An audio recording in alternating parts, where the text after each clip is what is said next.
Halstead Telephone Company and R&J Broadcasting Incorporated is proud to present to you this broadcast on yourliveevent.com.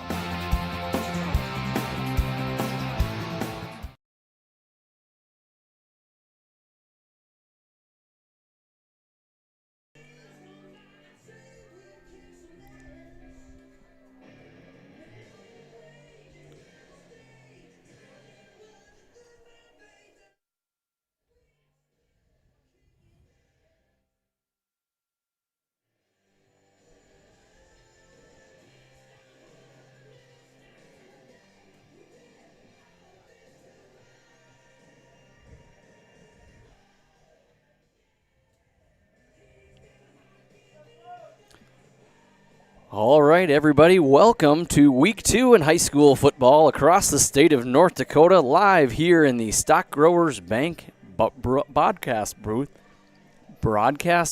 There we go.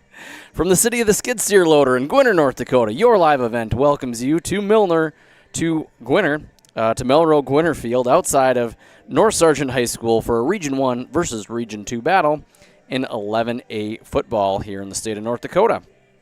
Each team tonight starting out with losses in their season openers, leaving both of them with a 0-1 record. We continue with non-region play for both teams. And the Carrington Cardinals are visiting the Sargent County Bulldogs. The Bulldogs are hosting their first game of the season, as well as their first home game being back in that 11A division. Since that was the first time that they've been back here since 2022, I believe. We're 9-man for a couple of seasons, but back in 11A. Hope you all are having a fine Friday evening. I am Bryce Agnes, and I am honored to be here this evening. This is the pregame show on your live event. We'll be back in just a minute. Breaking the bank on a whole new planter? Get the best price of the year on upgrades for your planter from Agassiz Precision Ag this summer. Get $50 back per roll per product for some of our best-selling solutions. Make the precision decision for your planter this summer. Give us a call at 701-636-2119 or visit planterdoc.com for more information. Anderson Seed Farms Incorporated is proud to announce its new partnership with AP Select Seed by AgroPartners. AP Select offers the latest traits and genetics in both corn and soybeans.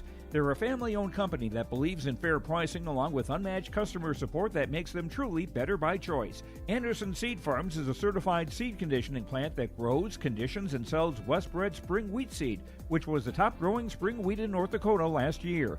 Contact Anderson Seed Farms in Foreman at andersonseedfarms.com. All right, back here in Gwinner, North Dakota, ahead of tonight's matchup between the Sargent County Bulldogs and the Carrington Cardinals. We're up here in the Stock Growers Bank broadcast booth. Stock Growers Bank is your small-town bank, big-time partner. With the Stock Growers mobile app, experience banking at your fingertips anytime, anywhere. Bank near so you can go far with Stock Growers Bank. Member FDIC, equal housing lender. Well, back onto the pregame show. Was able to catch up with the 10th-year head coach of the Carrington Cardinals earlier this week, Coach Kyle Smith.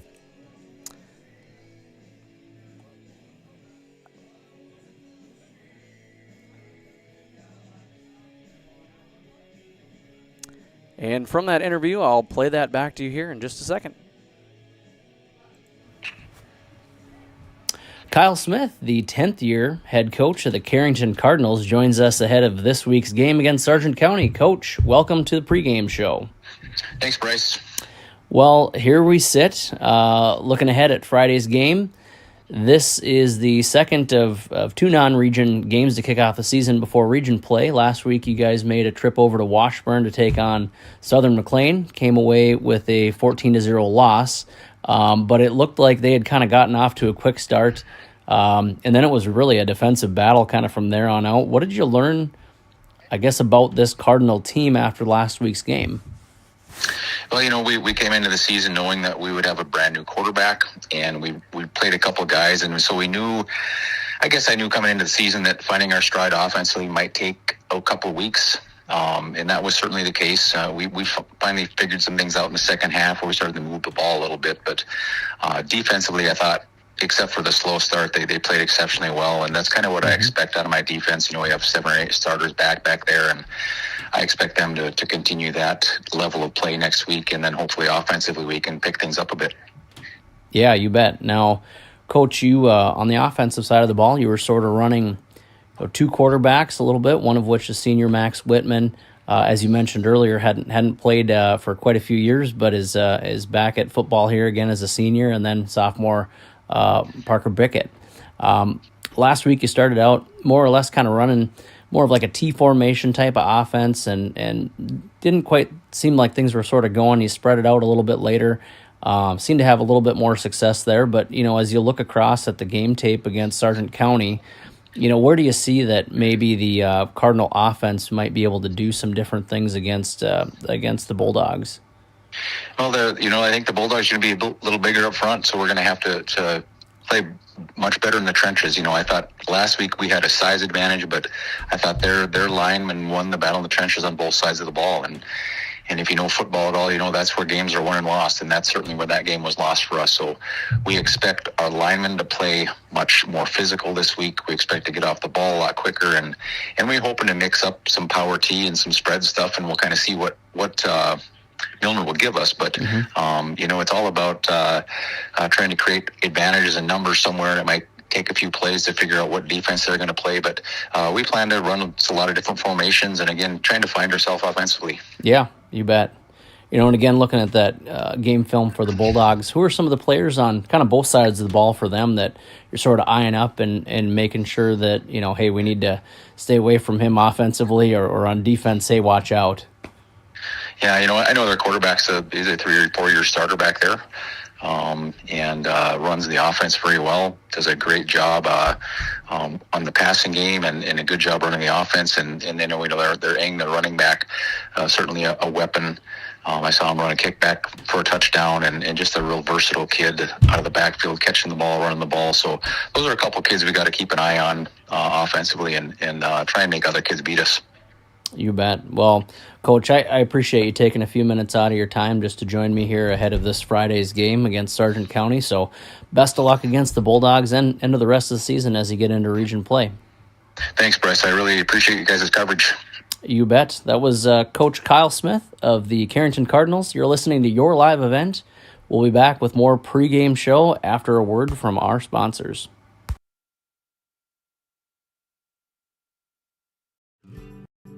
What does it mean to be locally owned and operated? For Cenex, it means everything. It means that we know if you take your coffee to go or if you like to stay a while. It means we've helped Little Leagues get jerseys and local festivals get funding. It means we know what our communities need. So you'll always leave Cenex with a full tank, full of snacks, or full of smiles. Or all of the above. And that means the world to us. Cenex, powered locally. At Bank Forward of Carrington, they're more than just your local bank. They are your financial partner for every step of life. Open a checking or savings account today and enjoy easy access to your money with personalized service that makes banking simple. Need insurance, tax assistance, or investment advice? Their experts are here to guide you. From everyday banking to long-term planning, Bank Forward has you covered. Bank Forward, your partner for financial success. Visit bankforward.com and build your financial future. Member FDIC. Looking for your next ride? Make your move to Bassett Motors of Carrington, your hometown destination for new and used vehicles. From the latest Chevy and Buick models to certified pre-owned deals you can trust. They've got it all, right off of Highway 281. No matter your budget, there's a vehicle here with your name on it. Need maintenance? Their parts and service pros keep you rolling with expert care and honest prices. Call 701-652-2955 or visit BassettMotors.com. Stop by Bassett Motors, where our customers send their friends.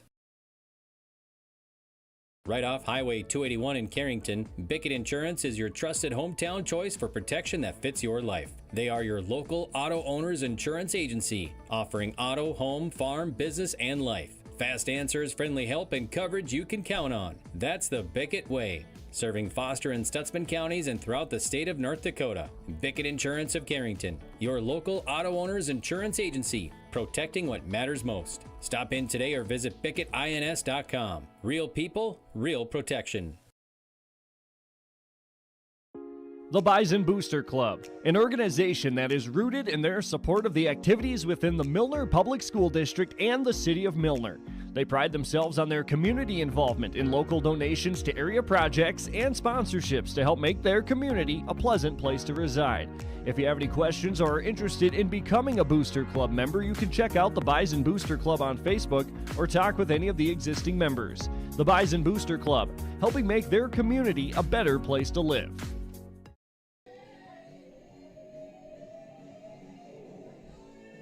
All right, welcome back to the Stock Growers Bank broadcast booth for the pregame show on your live event. Once again, we are here in Gwinner, North Dakota, getting ready to kick off the first game of the season at North Sargent Field, where the Sargent County Bulldogs will host the Carrington Cardinals. The Sargent County Bulldogs traveled up to Park River last week and were defeated 38-6, dropping them to 0-1 here on the season. I was able to catch up with Coach Eric Olsen, the 21st year head coach of the program, earlier this week, I believe it was Wednesday, ahead of the matchup here against the Carrington Cardinals.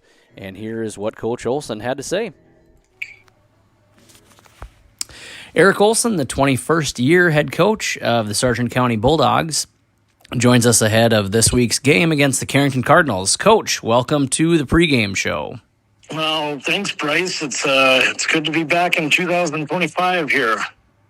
You bet. Yeah, it's here we are again. Fall is in the air. It's feeling more and more like it every day. The Bulldogs are back in 11-man football. The good news, hey, we've been here before. You got a little experience in this. I think a good chunk of your years you were coaching 11-man here for the Bulldogs from 07 to 22, I believe, if my numbers are right. And maybe another year in between there too, but we don't need to hash over that a whole thing again. But for the viewers at home who may this might be the first game they're listening to this season, and they're catching the Bulldogs, they heard that correctly. Sargent County's back in 11A football, so week 1 has already come and gone. Fortunately, Coach, there's 2 games this season that kind of start off in non-region play to sort of shake the dust off a little bit. Last week, the squad went up north to Park River and came away with a 6-38 loss. But what are some things that you kind of discovered about the team after week 1? Well, Bryce, we knew going into that game that we were going to have a lot of youth on the field. So there's going to be some growing pains with some of the kids that we've got in different positions, and we made some mistakes early on that first quarter that Park River capitalized on, and outside of, and then they scored right away, like the first play of the second quarter. Outside of that, our kids battled. They were down 30-6 to start out with. We had a bounce that didn't go our way with a fumble that was recovered and taken to the house by Park River. Call didn't go our way, but our kids kept fighting, and that's what we asked them. We said, no matter what the score is on the scoreboard, play every play like it's nothing with the last couple minutes in the fourth quarter. And I thought they did that after we got down early. They kept fighting, and the second half, granted, I thought we made a fourth down stop right at the goal line to end the first half, and I said, you know what, those are the victories that we're going to take away at times this year, just because of how young we are. And so, I mean, that was a win for us. And then that second half, Park River, they didn't pull their starters until about halfway through the fourth quarter. And it was a 6-0 second half that they outscored us by. So there's going to be little things like that we have to take away from throughout the year. That little victories like that, and our guys kept battling. We got a lot of work to do. There's no doubt about that. But we were happy with that aspect. Good. Yeah, definitely. Carrington's also looking for their first win of the season last week against Southern McLean. They kind of appeared to be able to hold them from. Essentially the other team had scored on their first 2 possessions. Some things were kind of going a little bit back and forth, but the offense really only managed to pick up, I think it was 108 yards of offense. So what are some things that you maybe noticed on this Carrington team that, could cause some troubles for the Bulldogs this coming week? They didn't have a lot on the ground, but boy, their defense sure held up.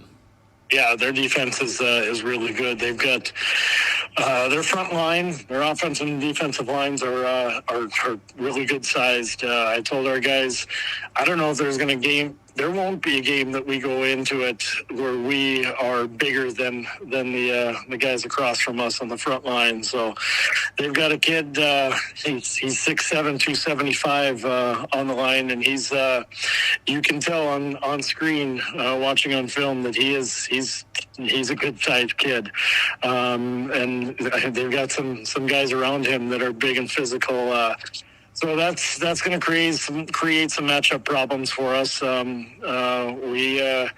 If we can contain their run and force them to pass, they didn't have a whole lot of success passing last week against Southern McLean. So both us and them are probably looking to really improve our offensive output here this week. But again, they're going to be older, they're going to be more experienced, they're going to be bigger than us. So we got our work cut out for us. But this is what preseason or the non-region schedule is all about for us. Yeah, absolutely. Each season, Coach, is a little bit different, right? After every year, you lose some guys to graduation. A couple impact players gone from last season, but then again, you've got younger guys coming up and some players with a little bit of experience that are stepping up and need to step up and in. Are there a few kids on this year's team here that you thought, when practice started or from when practice started till now that, wow, they've really jumped up their game a little bit, or some underclassmen coming in that have showed some promise? Yeah, there's going to be a lot of kids, a lot of new faces on the field. We graduated a bunch of seniors last year, and I mean, you go across the line, seniors, Jace Fury, he played tight end, he's playing quarterback this year. Logan Bope played tight end last year. Zaben Olsen, wide receiver. Tristan Peterson. So all those guys, they got a little bit of time here last year, but in the backfield, Ryan Ing got some time. He played a lot of defense last year. But our front line is all brand new from last year. In fact, 4 of those guys didn't even play offensive line last year. They played different positions. So yeah, you're going to see some new faces. You're going to see some young faces. There's some freshmen, sophomores on the field, and it's kind of a work in progress. I've been telling people we're still trying to figure out if who to put in the right positions that'll make us better as a team. So we've got some athletes, we've got some skills. We just got to kind of blend everything together and get our line working in unison, and hopefully we can have some success as we go through the year. You bet. Just put that puzzle together, and sometimes takes a little time, but it always kind of comes around, throughout the season. So, well, excellent. I look forward to this week's matchup, Coach. As always, appreciate you taking some time out of your evening for this. Best of luck against Carrington, and we'll see you on Friday. Awesome. Appreciate it. Thank you, Bryce. You bet. Thanks, Coach. That was Coach Eric Olsen, the 21st year head coach for the Sargent County Bulldogs. You're listening to Your Live Event. We'll be back with more pregame show after a word from our sponsors.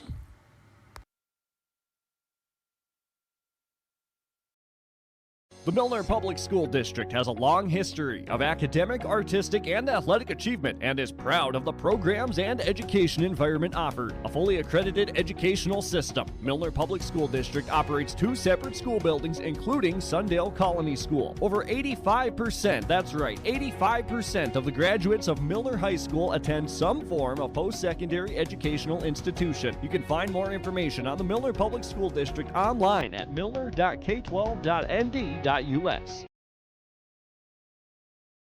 Data shows that half of the pills seized off the street by law enforcement contain a lethal dose of fentanyl. You never know when you might find yourself in the middle of an emergency. Why not be the reason a life can be saved? Narcan provides a safe and easy way to reverse the effects of an opioid in just minutes. You can pick up your Narcan today for free at your local public health office. This message is brought to you by your local public health unit. At Carrington Dental Care, they treat you like family. Meet Dr. Chaz Bauer and Dr. Jay Bauer, your friendly neighborhood dentists who care about your smiles. Join their family of happy patients. Whether it's routine checkups or cosmetic dentistry, they're dedicated to making your smile shine. Join the countless families who love coming to Carrington Dental Care, trusted by our community for years. Visit them online at thecarringtondentist.com or call 701-652-2801. Schedule your appointment today. Partnership is a way of life here in the Northland. It's about pitching in to help our neighbors, making lending decisions locally, honoring long-term commitments to farmers, Main Street businesses, teams, schools, and rural communities. We're more than just a bank. We're a community partner, working constantly and diligently to enrich the lives of everyone we serve. Bank North, always true.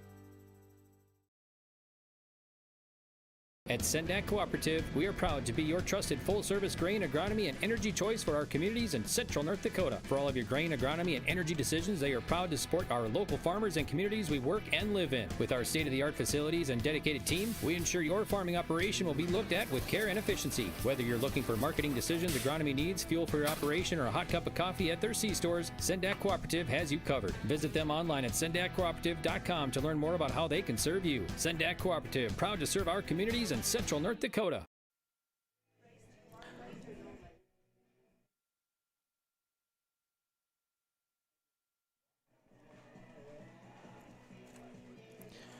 All right, we're back here in Gwinner, North Dakota, ahead of tonight's matchup between the 0-1 Carrington Cardinals and the 0-1 Sargent County Bulldogs.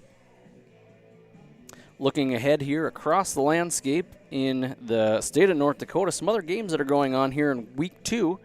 First, we'll look at Region 1, who actually has a lot of games with Region 2 here in 11A football. Yesterday, actually, Park River and Lisbon played. Park River defeated Lisbon 30-0 last night. Also tonight, we have Mayport CG at Grafton. Hillsborough Central Valley at Thompson, and that game is also on your live event. Northern Cass is at Bottineau. Langdon Area Munich is at Valley City. Stanley is at Edgeley, Ellendale Edgeley Column. And in Region 2 action here in 11A, Velvet Drake Animus Garrison is at Harvey Wells County. Rugby is at Des Lacs Burlington. And Turtle Mountain Community is over at Ray Powers Lake. Looking across into the 9-man field in Region 1 and 9-man, Sargent County's old region from last year. Richland pays a visit to Hankinson. Hatton Northwood is at Wyndmere Lidgerwood. Enderlin is at South Border. And another game that's on your live event tonight with, I believe, Chase Miller on the call is Maple River against Greg's Midcota. That is also on your live event. Other games across not only the state of North Dakota, but on the Minnesota side that we've got on your live event. On the Minnesota side, International Falls takes on Moose Lake Willow River. And in 11AA, Devils Lake pays a visit over to Kindred to take on the Vikings. And in the 11AA division, Watford City travels over to the eastern part of the state to take on the Central Cass Squirrels.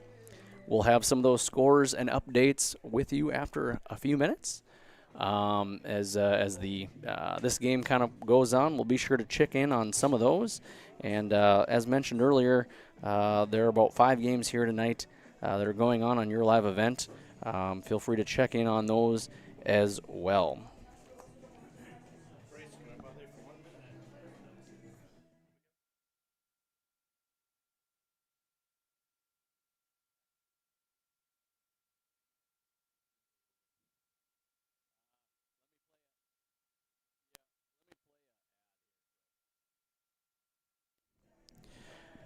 We'll be back up here in the booth in just a few minutes. We're about 4 minutes away from kickoff, and we'll be back here. This is Bryce Hogness on your live event ahead of the Carrington Cardinals visiting the Sargent County Bulldogs.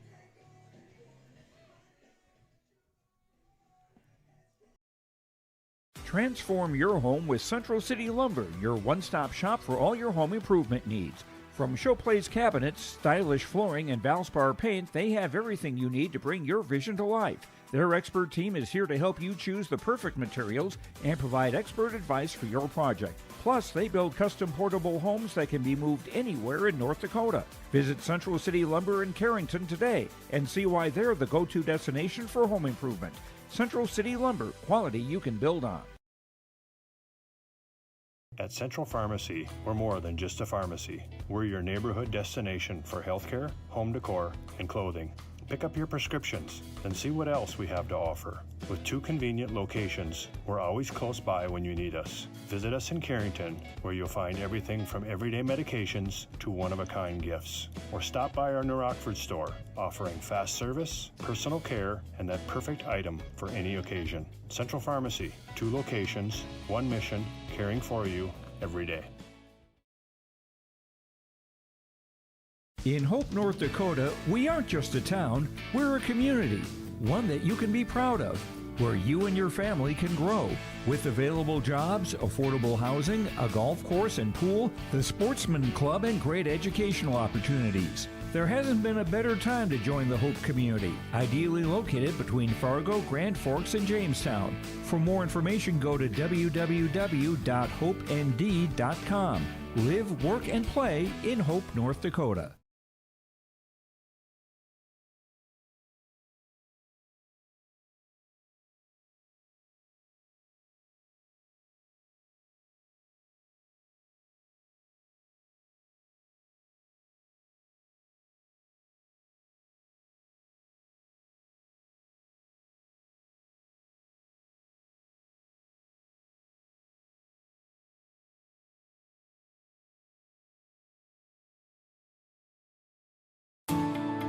At Enbridge, we're focused on relationships. 23 Canadian First Nation and Métis communities now own an equity stake in Enbridge Athabasca Pipelines. In Minnesota, Enbridge has spent $450 million and counting with Native-owned companies and in wages to tribal members working on Line 3. Every day brings new collaborations, partnerships, and possibilities. All right, back here in Gwinner, North Dakota, ahead of tonight's football game in Region 1 versus Region 2 battle in Class A 11-man football. Both teams off to an 0-1 start. We are just a few minutes away from kickoff and getting things going. Real quick update. The North Dakota Division A and the 9-man football polls are out in that Division A 11-man division. Right now in first place, we've got, with the most amount of votes, Velva Drake, Anamoose Garrison, followed by Langdon Area Munich. And popping in at number 3 is Ellendale Edgeley Column, followed by Dickinson Trinity and Bishop Ryan, our Redeemers. On the 9-man side, taking the number 1 spot with 71 points is New Rockford Cheyenne Maddock, followed by Lemoore, Litchfield Marion, North Border, Linton HMB, and in a tie for votes, both with 12 votes, Mohall, Lansford, Sherwood, and Grant County Flasher.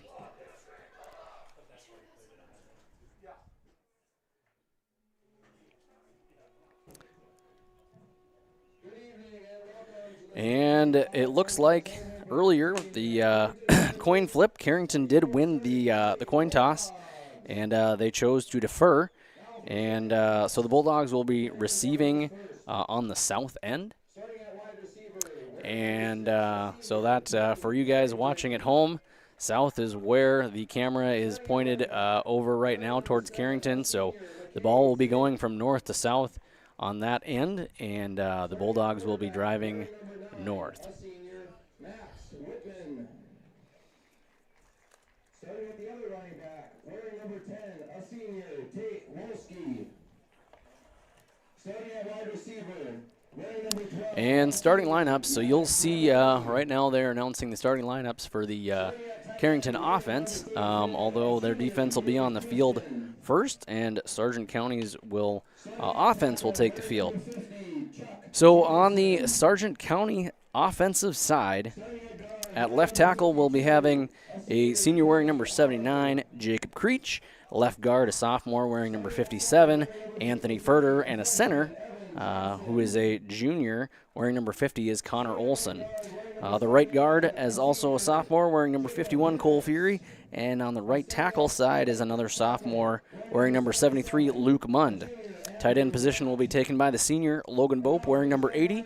At the wideout positions, we've got a sophomore wearing number 24, Harry Neustel, and a wide receiver who is a junior wearing number 2, Tristan Peterson. On the running back side of the ball, we have a junior wearing number 42, Charlie Hogness, and a senior wearing number 1, Ryan Ing. And the quarterback for the Sargent County Bulldogs is wearing number 10. He's a senior, Jace Fury. On the defensive side for the Carrington Cardinals, we'll start on the line. Senior wearing number 52, Cody Otto. Junior number 54, Alec Threadgold. A senior wearing number 71, Jacob Heinrichs. And a junior wearing number 77, Andrew Matt. In the linebacker positions, 2 seniors will start out with wearing number 7, McCade Zink, number 10, Tate Wolski, and a junior there wearing number 34, Gabriel Clifton. In the corner positions, we have a set of seniors wearing number 6, Peyton Harrington, and number 9, Max Whitman. On the free safety position is wearing number 12, a senior, Maddox McAloney, and a strong safety is also a senior wearing number 23, Jacob Bayshans. The Carrington Cardinals are coached by, as you heard from earlier, Coach Kyle Smith, assistant coach Matthew Hone. And the Bulldogs are coached by head coach Eric Olsen, assistants Randy Steersed, Keen Nelson, Nick Furch, Tanner Zedeca, and Jerry Fawcett. We'll be back in just a minute. At Enbridge.com. In times like these, it's good to know there's a place where people know who you are, no matter how long you've been gone. A place where the smells of home cooking are still in the air, where a simple wave warms your heart, and sharing stories is just a way of life. It's good to be home. Farmers Union Insurance, protecting what's important in life. Get in touch with David Bergerman today at 701-724-6252. The Bison Booster Club, an organization that is rooted in their support of the activities within the Milner Public School District and the City of Milner. They pride themselves on their community involvement in local donations to area projects and sponsorships to help make their community a pleasant place to reside.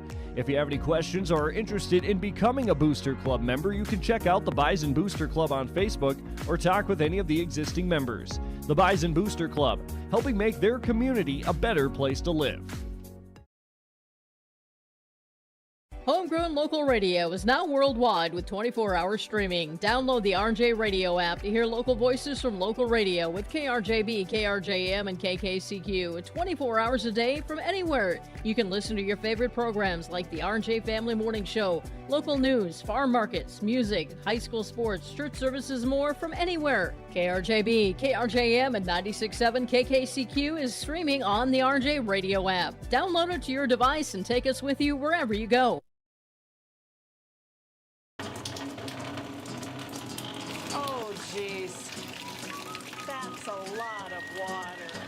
No! Jeez Louise! This system is packing 70-mile-per-hour winds, golf ball-sized hail, and a fast drop in temperature. Oh, jeez. Dave and Cheryl's kitchen started on fire. Oh, jeez. Oh, geez, let's take a look. Oh, geez, moments happen. Be ready with Irie Insurance. In the heart of North Dakota, James River Ag is proud to serve New Rockford and surrounding communities. Since 2017, founder Taylor Keplin and his team have delivered trusted agronomy solutions, premium seed, and expert spraying on the ground and in the air. They go the extra mile because your farm is more than a business, it's a way of life. They are your partner and will help you make informed decisions and stay ahead of the challenges every season brings. James. All right, we're live back here in Gwinner, North Dakota, as we are about to kick off the second game of the season for both teams. And the Carrington Cardinals once again did win the coin toss, and they deferred to Sargent County, who will be receiving. They'll be kicking from your left to right. That is north to south. And back to receive for the Sargent County Bulldogs is wearing number 1, Ryan Ing. And kicking off for the Carrington Cardinals is number 2, Parker Bickett.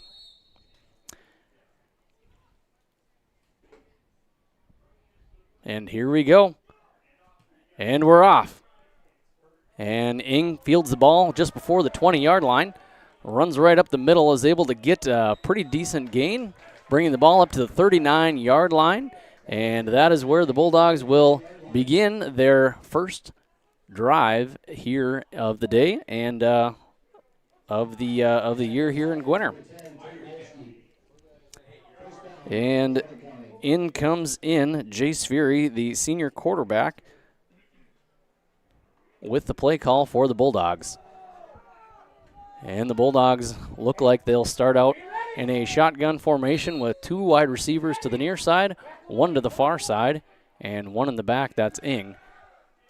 As Fury throws the ball over to Logan Bope, but isn't quite able to hang on to it. Did hit his hands, but couldn't quite hold on.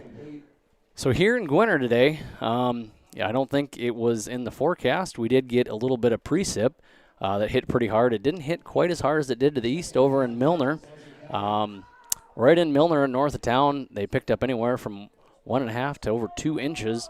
And right here at North Sargent's Field, right at the school, picked up maybe about a 1/2 inch or so. But conditions are still a little bit wet out there, which may affect some of the play. And the ball is handed off to Ing. And Ing gets no gain on the play. And that'll bring up 3rd and 10 for the Bulldogs.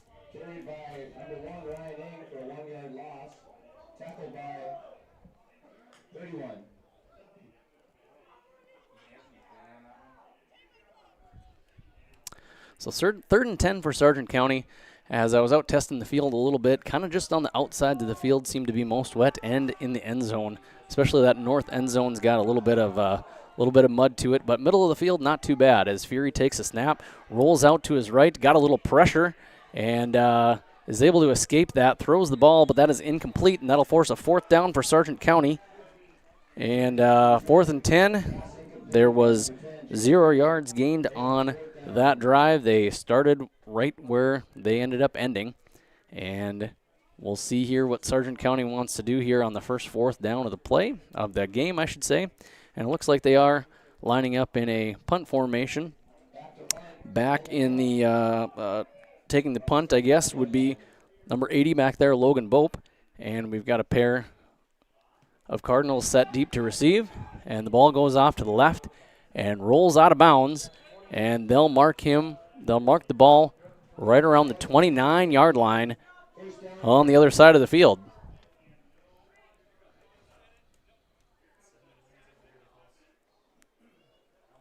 So in comes the Carrington Cardinal offense. And my starting lineups may have changed a little bit since I had gotten them. And I'll try and see if I can get those correct here for you. Carrington did have a player that was out on injury and had to kind of switch up the whole lineup. They had a guard move over to center, and the whole line kind of got switched, and as well as a couple of key players here. So they'll start out this drive in shotgun formation, send a man in motion, and ball is barely caught back by the quarterback, and he's able to pick up about 4 yards on the play. Quarterback for the Carrington Cardinals is Max Whitman. He's a senior wearing number 9.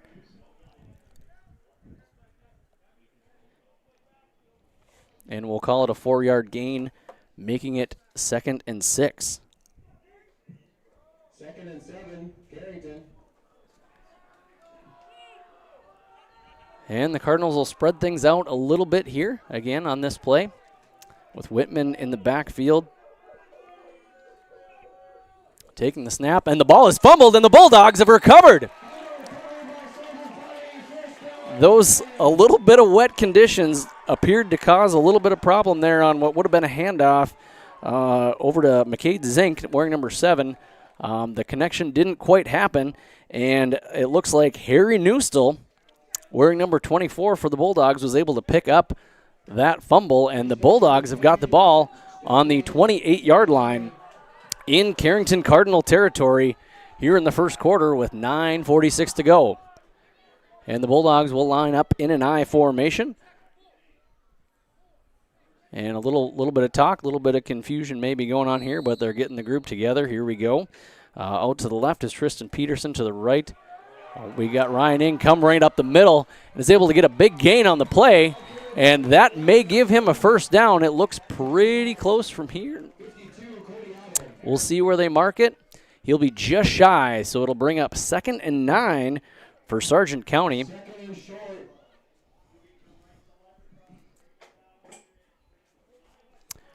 Nine-yard gain for Ing. And the Bulldogs are marching. So same I formation there with Hognes and Ing in the backfield.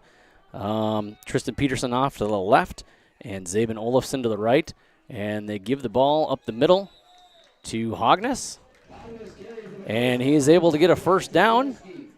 Picks up a few yards on the play, enough for a first down. And Sargent County will keep the drive going right around the 16-yard line.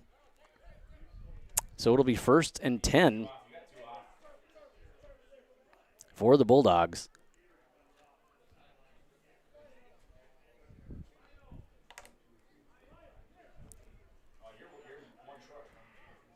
As the Bulldogs send Ing out.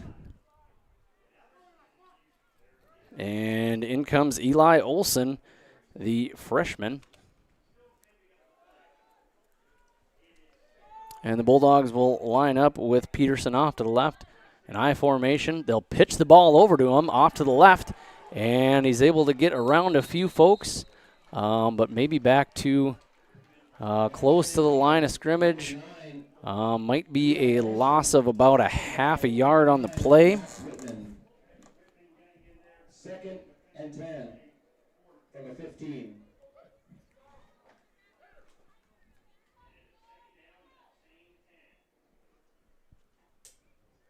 We'll call it no gain on the play. Looks like he got just about to the line of scrimmage. Yes, it appears that he did. So I formation with 2 tight ends and Peterson off to the left. And a hard count by Fury. Hand the ball off to Ing up the middle on the right side. And he is stuffed there for no gain, bringing up 3rd and 10 for Sargent County. Tackled by Max Whitman. Whitman on the tackle for the Carrington Cardinals.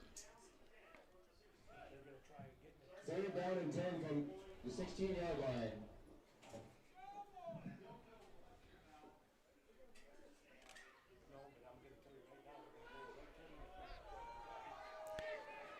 As the Bulldogs will stick in an I formation with Peterson off to the right side this time. And it appears that we have a timeout called by the Carrington Cardinals. Our timeouts here are brought to you by Bank North. Bank North has been a trusted financial partner for generations, helping customers and communities build, grow, and prosper.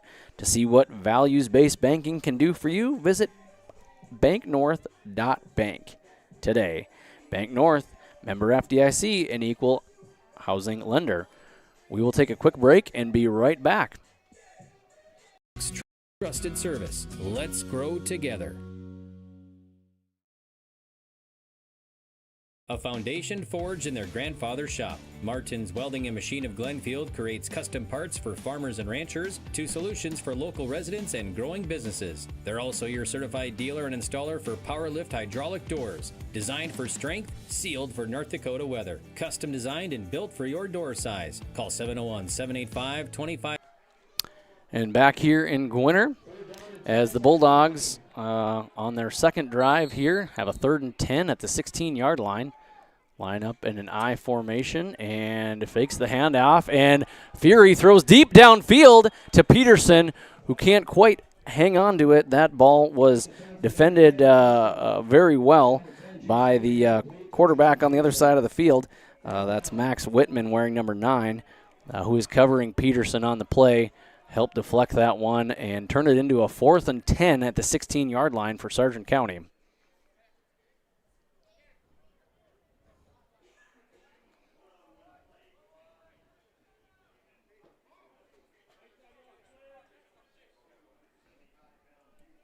And Fury takes the play in, and the Bulldogs hustle to the line of scrimmage, spreading things out a little bit. They've got Olsen to the left and 2 men off to the left, and the ball goes deep and it's thrown. I don't know if the camera was quite able to catch that one. It's a little tricky here to catch the corner of the end zone, but that play fell incomplete. That pass, fell incomplete, and the Carrington Cardinals will take over at the 16-yard line on their side of the field.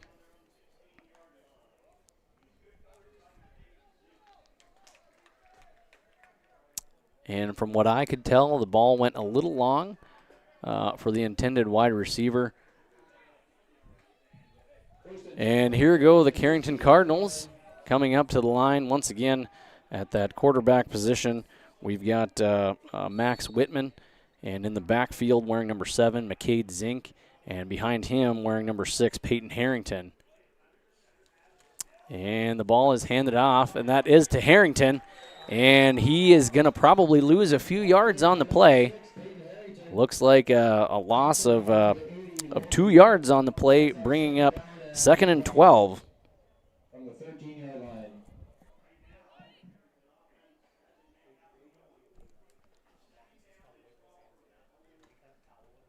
And a substitution comes out and in, I guess.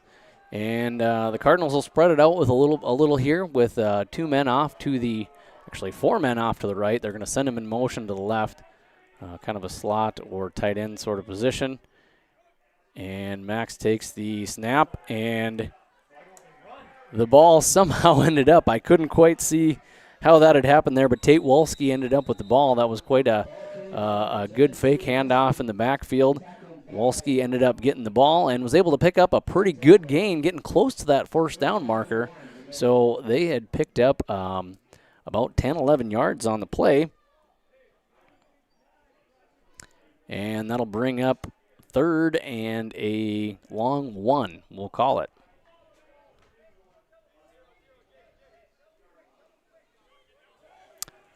So 3rd and 1 from about the 26, 25-yard line.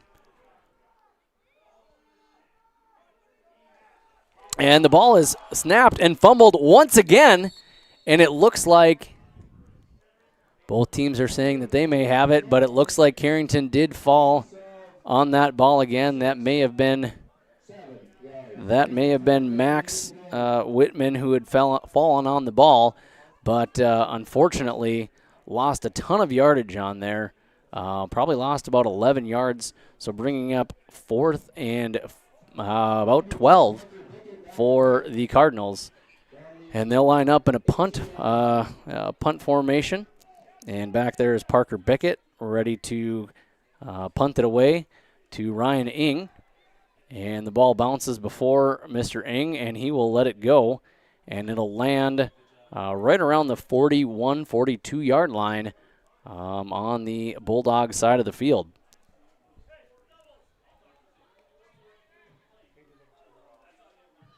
Sargent County will take over at the 42-yard line. 1st down and 10. So a lot of back and forth on that drive there for the Carrington Cardinals. After a turnover on downs for Sargent County. So a few back and forths here. The offenses haven't quite got going themselves on either side of the ball yet, but Bulldogs will spread it out here. Fury sends a man in motion. That's Neustel, and he will get the pitch, but Neustel will probably lose a yard on that play, bringing up 2nd and 11.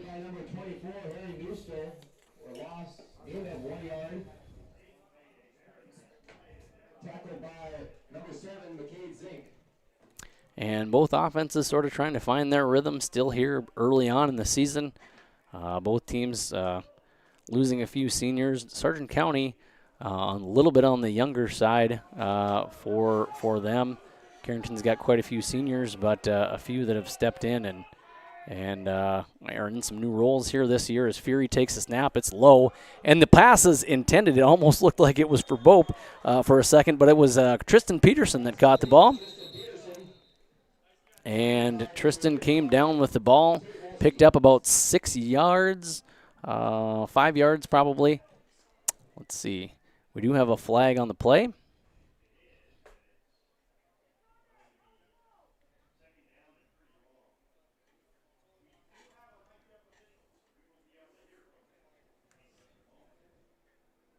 And we'll see what the officials have to say.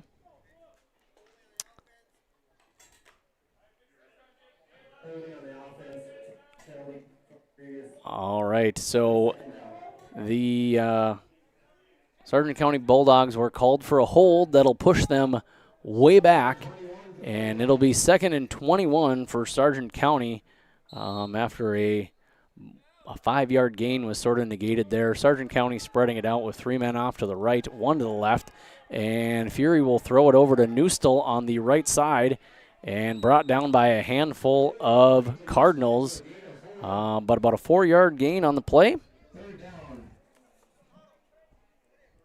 Tackle by number 7, McCade Zink.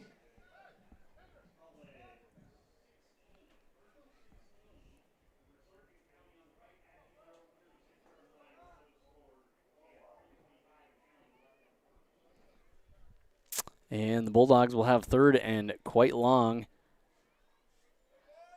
here on their 3rd drive of the evening. And the Bulldogs once again kind of spreading things out. 2 men off to the left, 2 to the right. Fury will send a guy in motion. That's Newstall.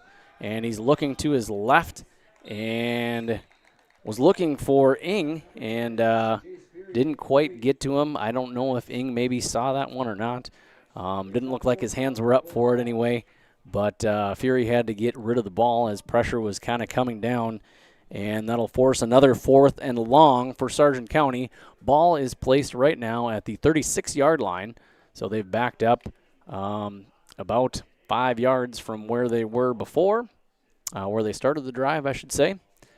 So Bope is lined up to punt, and for the Cardinals back there is Jacob Bayshans wearing number 23 and Max Whitman wearing number 9, and Max lets the ball bounce and go, and the ball is touched down by the Bulldogs.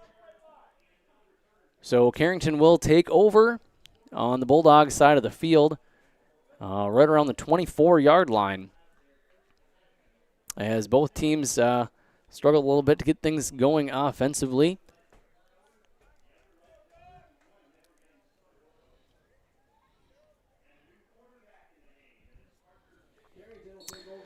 And it looks like they've made a substitution at the quarterback position. Parker Beckett, he's wearing number 2 back there.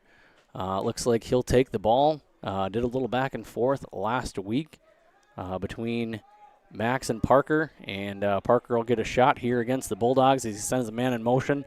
And he'll hand the ball off. That'll be off to number 6, Peyton Harrington. And Harrington makes a minimal gain on the play.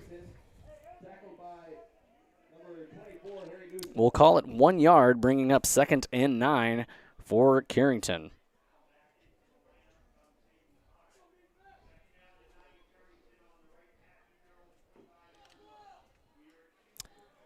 And the ball, once again, here on the 25-yard line, as the Sargent County Bulldogs are lining up in a 4-4 defense. Cardinals have spread the ball out a little bit here with 2 receivers to the right, and they're going to hand the ball off. And once again, not much going on there. Tate Wolski with the gain of about 1 yard on the play.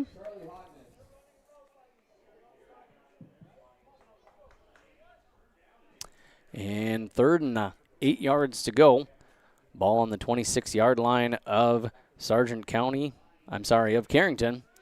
And this time the Cardinals will have a man off to the near side here, Tate Wolski, 2 off to the far side and 1 in the backfield as Bickett takes the snap and pressure from the Bulldogs, but he's able to get the ball off to McCade Zink, and McCade is dancing around trying to find a hole and is able to have a little success and pick up the first down for Carrington.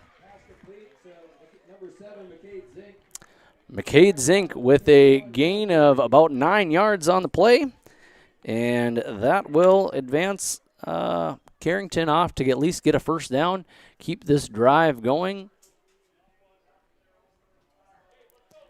And good footwork there by Zink, able to kind of wait a little bit and dance around and pick up the yardage needed for the first down for the Cardinals. And Bickett will take the snap. He's going to hand the ball off to Zink again. Zink is able to pick up a few more yards on the play. We'll call it 4 yards, bringing up 2nd and about 6.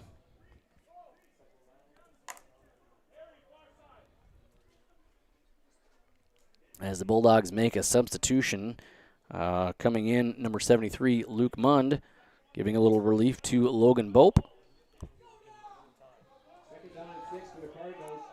And the Cardinals have got 2 off to the near side here, 1 in the backfield and 1 as a flanker type position. As Bickett takes the snap, he's rolling to his right. He's got a little bit of pressure, but he finds a little hole, at least able to get past the line of scrimmage and pick up a yard. And that'll be 3rd and about 5 yards to go.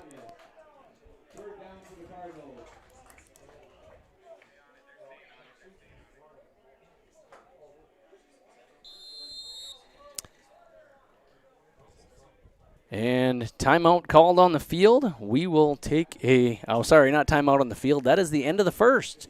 Sargent County 0, Carrington 0. We'll be back in just a few minutes for the second quarter. MartinsWelding.com. Serving all of North Dakota and beyond. Martins Welding and Machine. Matt and Mike will make it right. Sharing our heritage, sharing our future. Choosing the right bank for your financial needs can be challenging with the many choices available. Dakota Heritage Bank is pleased you're interested in knowing more about what they can do for you. The Dakota Heritage Bank community bank setting is a strong advantage they have over larger, less personal banks. Customers are more than account numbers, they are friends and neighbors. Working together, Dakota Heritage Bank, member FDIC, equal housing lender. Milner Grain understands that agriculture is your livelihood, and we're committed to providing you with the highest quality of services to meet your farming needs. Milner Grain has a passion for our community and the farmers we serve. Milner Grain is locally owned and operated. When you're looking for a partner in the field, look to Milner Grain. Call 701-427-5284 or check out Milner Grain's app with current up-to-date prices. Milner Grain is here to help you and your farm grow. The Milner Public School District has a long history of academic. And back here in Gwinner, North Dakota for the start of the second quarter. Sorry, I still had the pregame up there for the quarter for you. Made it maybe a little confusing for y'all, but that was the first quarter that you were watching when it said pregame. We are now in the second quarter as a flag comes out, and it looks like we've got a false start penalty on Carrington. That'll push the ball back 5 yards, and it'll be 3rd and 10 from their own 35-yard line.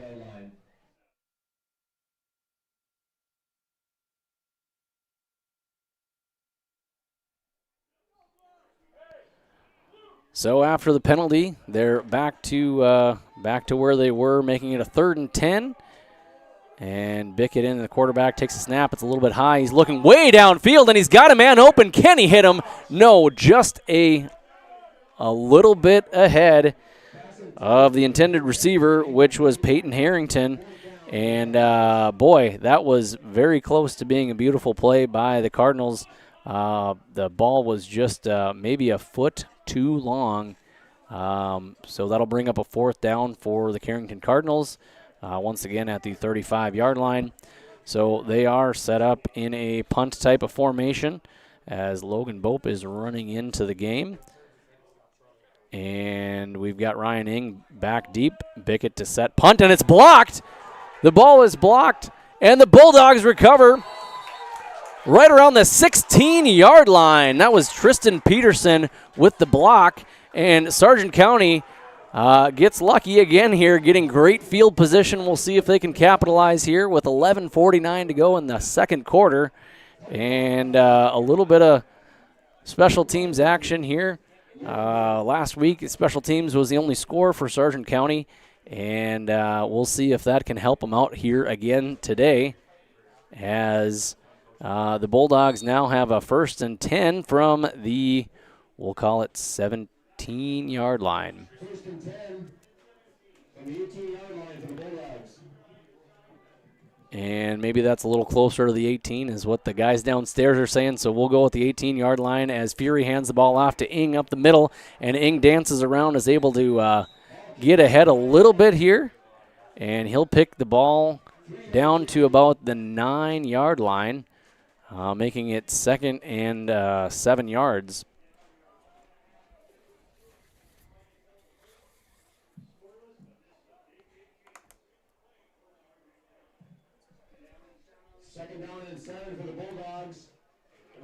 So 2nd and 7 from the 14 as the Bulldogs spread things out a little bit with one receiver to the left, one receiver to the right. Ing and Hogness in the backfield. And an I formation as Fury takes the ball, looks to pass. He's got pressure, and he's not going to be able to get rid of it. And the Cardinals have a sack on the play, which is huge. Cody Otto, the senior, 6'3", 220-pound senior, takes Fury way back to the 31-yard line, and that'll be a pretty significant loss here for Sargent County, a loss of about 12 yards on the play, backing Sargent County up for another 3rd and long. 3rd and 26 for the Bulldogs. And takes the snap. And Fury looks deep downfield onto the right side, and the ball goes out of bounds. And it was intended for Newstall, but it looked like it would have been outside of his reach anyway. So the Bulldogs will have a 4th and very long here at the 31-yard line. Got to get down to about the 8 for a 1st down.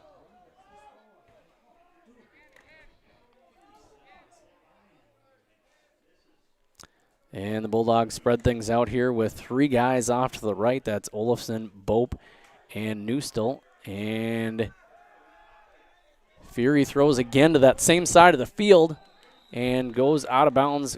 Pressure again, and the Bulldogs will turn the ball over on downs at the 31-yard line, where Carrington will take over again. And both teams seeming to have a hard time getting their offenses going.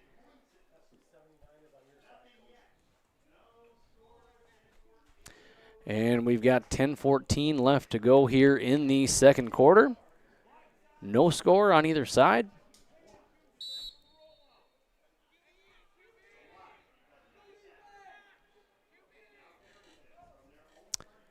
And Bickett's coming back into the game. 1st and 10 from the 31-yard line for the Cardinals. Taking the play, and they've got not too much time here left on the game clock, and Carrington is forced to call a timeout. Second timeout called by the Cardinals here with 10:14 to go in the second. We'll be back in just a minute. And is proud of the programs and education environment offered. A fully accredited educational system. Milner Public School District operates 2 separate school buildings, including Sundale Colony School. Over 85%, that's right, 85% of the graduates of Milner High School attend some form of post-secondary educational institution. You can find more information on the Milner Public School District online at milner.k12.nd.us. Homegrown Local Radio is now worldwide with 24-hour streaming. Download the RJ Radio app to hear local voices from local radio with KRJB, KRJM, and KKCQ 24 hours a day from anywhere. You can listen to your favorite programs like the RJ Family Morning Show, local news, farm markets, music, high school sports, church services, more from anywhere. KRJB, KRJM, and 96. And back here after a timeout called by Carrington, we've got a 1st and 10 from the 31-yard line as they line up in a shotgun, send a man in motion to the left, and they're going to pass it to him. And he does come down with the ball before he's shoved out of bounds. That pass was completed to Tate Wolski. And Wolski will pick up a real short gain of about a yard on that pass play.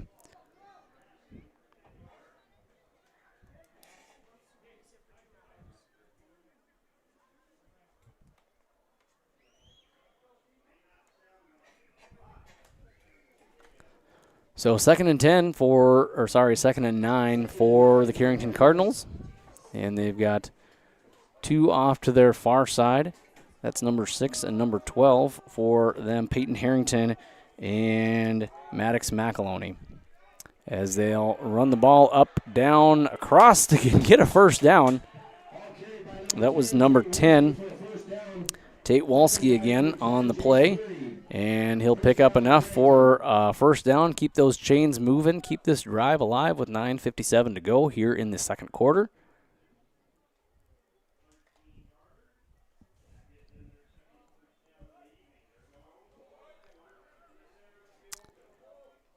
And I believe that was only the second first down of the game. As Bickett takes a snap, he's going to hand the ball off. And once again, that's Wolski. And he is going to get basically back to the line of scrimmage, maybe picked up a few inches on that one.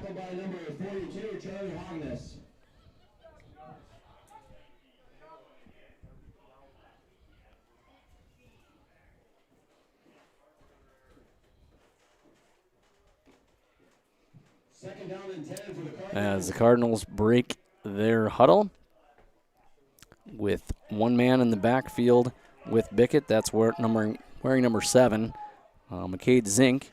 3 guys off to their left, and Zink will keep the ball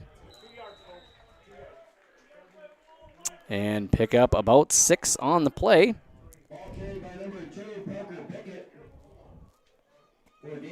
Sorry, that was Bickett on there. I missed that one. Bickett picking up 6 yards. We've got a 3rd and 3 to go as they just cross midfield into Bulldog territory.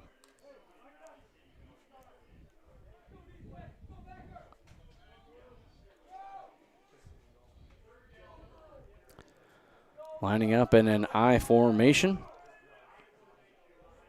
as Bickett takes the snap, and he's going to hand the ball off to Wolski up the middle on the left, and Wolski powers forward, and the Bulldogs are saying the ball came loose, and once again, Sargent County falls on the ball. That's Neustel, who I believe picked up the first fumble of the game, and Sargent County once again getting the ball back from the Cardinals, and the ball will be placed right at the 46-yard line in Sargent County territory.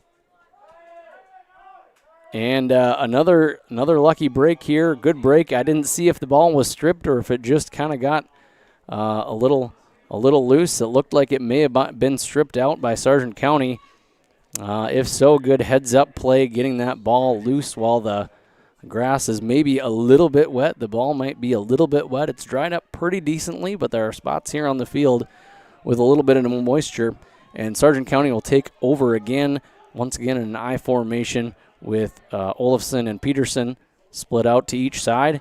And the ball is pitched over to the left and lost a few yards on that play. That was number 9, Eli Olsen, the freshman running back. And that'll be a loss of about 3 yards on the play. Brings up 2nd down and 13 for the Bulldogs. So the Bulldogs have been in a few good positions here on a few turnovers, getting the ball in pretty decent field position here most of the game, but not quite able to capitalize. And we'll see what they can do here on a 2nd and 13 on their 43-yard line.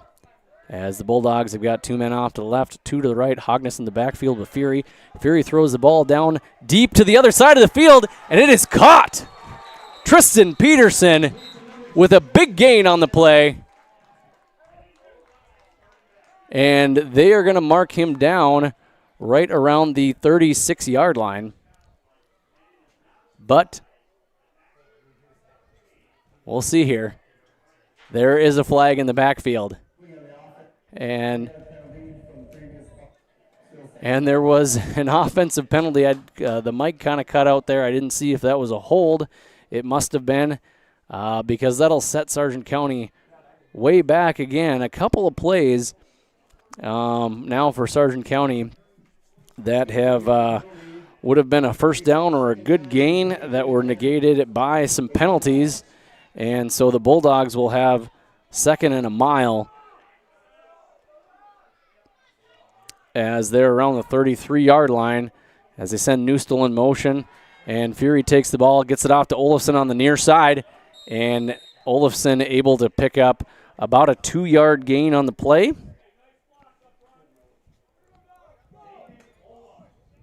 carried by number 12, David Olafson, tackled by number 23, Jacob Bosnans.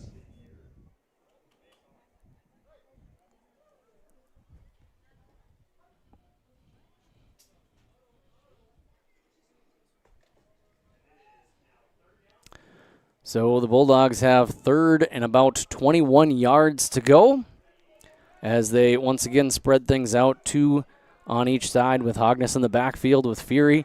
As Fury takes a snap, throws the ball deep downfield to his left, and the intended receiver once again is Peterson, but that was not quite in his reach. It looked like the ball was drifting a little far to the left. I think Peterson was maybe expecting it to be to the right.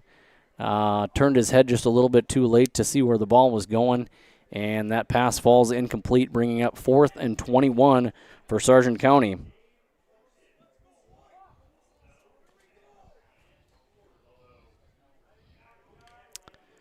And back deep for Carrington, wearing number 23 on the far side is Jacob Bayshans, and also Max Whitman, wearing number 9. And the ball goes over to Bayshans, and it hits him in the chest. Not able to hold on to it, but he is able to fall back onto the ball. And the Cardinals will start this drive from the 26-yard line on their side of the field.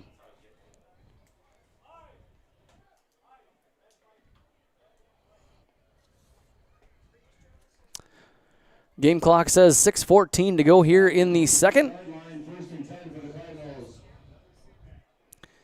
And the Carrington Cardinals will see if they can get an offensive drive put together here. Both teams been a little bit of a story of not being able to get the ball going. Sargent County has gotten a few breaks here on some turnovers, not able to kind of convert a few big penalties that sort of negated some decent gains and a first down, at least on one of them. But here we are with 6:14 in the second quarter as Carrington takes the ball over at their 26-yard line. And snap to Bickett. Bickett throws it off to his left side, but has to get rid of it. Intended receiver didn't really get to him. That was McCade Zink wearing number 7 on the near side of the field.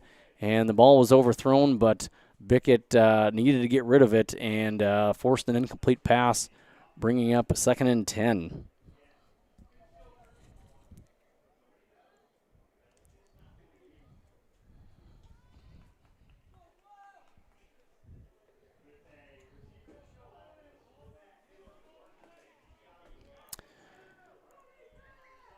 As the Carrington Cardinals take the snap, and the ball is handed off onto the far right side. That's McCade Zink, and Zink is able to pick up a decent gain on second down, bringing up 3rd and about 3. So 7-yard gain from Zink. 3rd and 3 for the Cardinals. And 3rd down and 3 yards to go. Ball is at about the 33-yard line. They need to get to the 36 for a first down.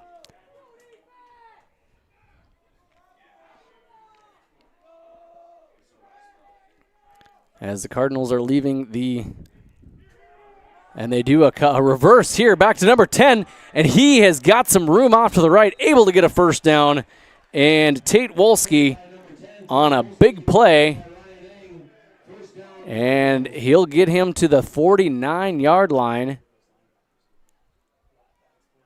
for a first down for the Cardinals. Not quite to midfield yet, but getting there. And the play clock continues with 5:09 to go.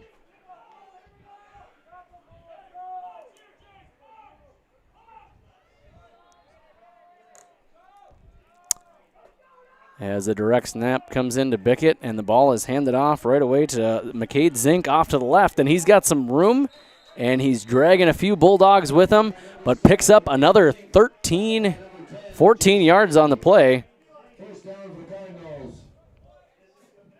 And the Cardinals seem to be moving the ball a little bit here, more on this drive, finally getting a few things going. Both Wolski and Zink having their fair share of carries. Positive yardage here, getting the ball downfield.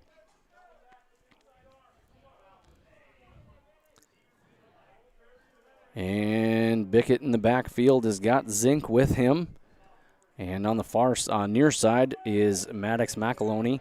And Zink is going to get the ball off to the right side before he's brought down by Hogness and Ing. And pickup of about 4 yards on the play. 3 yards on the play.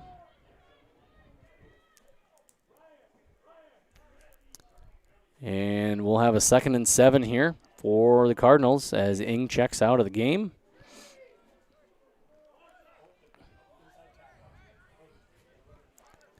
And 2 receivers off to the right. And we'll send a man in motion behind him, but we'll do another double reverse, and Wolski will get the ball off to the right side, and he's got enough for a first down before being pushed out of bounds.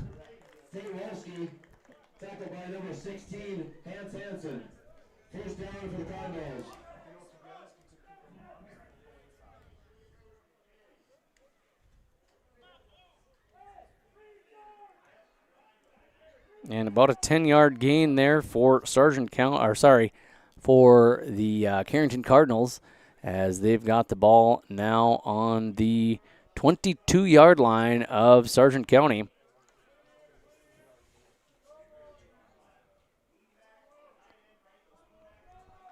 And 2 receivers off to the near side here. And we've got a whistle. And the Sargent County Bulldogs will call their first timeout with 3:41 to go in the half. We're all knotted up at zeros here in Gwinner. We'll be back in just a minute. On the RJ Radio app. Download it to your device and take us with you wherever you go.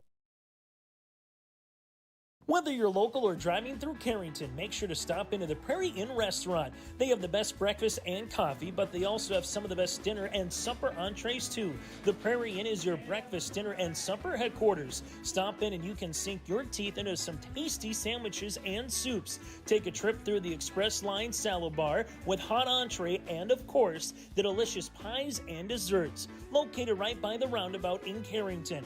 Call 701-652-3976.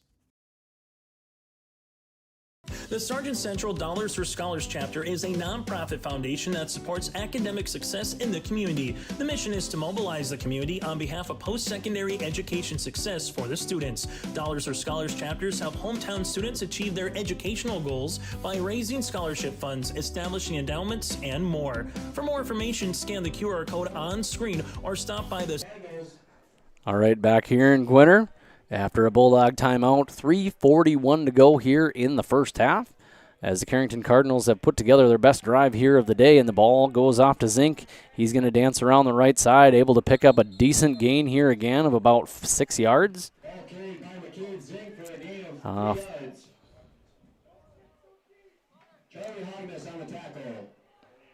We'll call it 5 yards, bringing up 2nd and 5.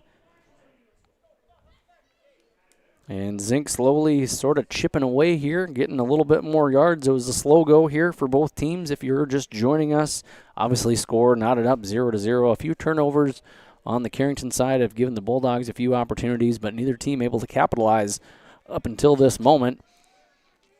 And finally putting a few things together here. Bickett comes into the game after Max was in here at the first couple of drives. And the ball will be handed off again to Zink, and Zink is able to get around the edge to about the 10-yard line and pick up another first down. And that'll be about 7 yards for Zink, who is starting to rack them up here as the second quarter kind of continues. He seemed to be the one that is getting the ball the most here. By my count, I believe he's got 8 carries so far. Haven't tallied up those yards yet, but they're starting to kind of compound here late in the second quarter.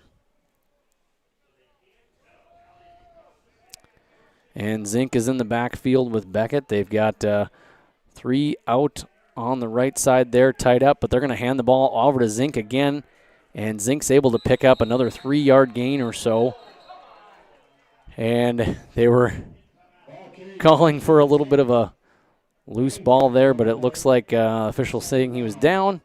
And 2nd and goal here from about the 7-yard line, 8-yard line maybe.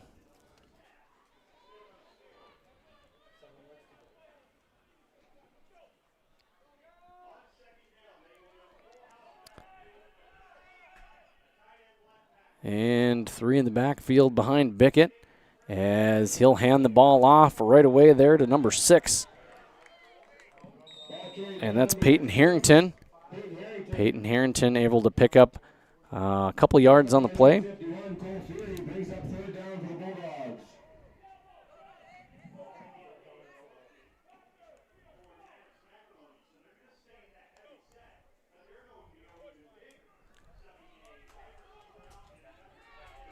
And the Carrington Cardinals knocking on the end zone door with 3 in the backfield behind Bickett. As Bickett will hand the ball off to Wolski, and Wolski powers forward, and he gets into the end zone for a touchdown, Carrington. From about 6 yards out, Wolski finds the end zone, and that will give the Cardinals a 6-0 advantage here late in the second quarter.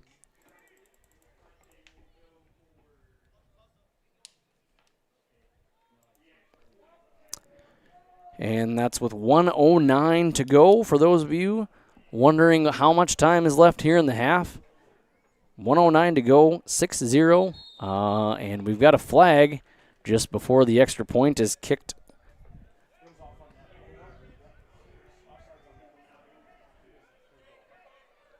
And we've got an offsides penalty.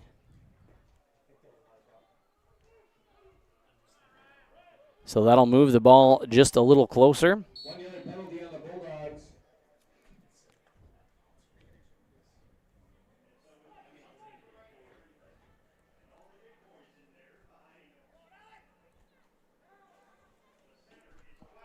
And so now instead they'll go for 2. And a Wildcat formation taken in by Wolski himself, and he will put 2 more on the board. And Wolski with the direct snap, giving 2 points here to the Cardinals, making the score 8-0. With 1:04 to go here in the half. We'll be back in just a minute. This game is brought to you in part by Joe's Fertilizer Supply.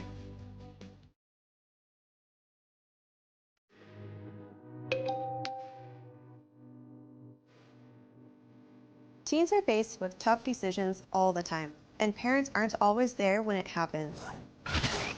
But that doesn't mean they can't influence their kids to make the right choice, because making that right choice is easier when the wrong one isn't an option. When your teen faces peer pressure, what you give them access to can make all the difference. This message is brought to you by your local public health unit. Stay up to date all year long with your live event from our social platforms with X, Facebook, and YouTube. From the latest coaches show to watch game broadcasts back on demand from earlier in the season. Search your live event on YouTube and hit subscribe. Back here outside of North Sargent High School, where the Sargent County Bulldogs are hosting the Carrington Cardinals, who have an 8-0 lead over the Bulldogs after a score and a 2-point conversion, both by Wolski, with 1:04 left to go, and Bickett set to kick it off deep. And the ball will go to about the 4-yard line, where it's picked up by Hans Hansen. And Hansen will get the ball off to about the 26-yard line, where Sargent County will take over with 52.6 seconds to go in the first half. Stick around for the first half. After the first half here, during the halftime show, we'll give you some live score updates from around both 9-man, 11 in the A class and the 2A class, and maybe even some 3A class games as well.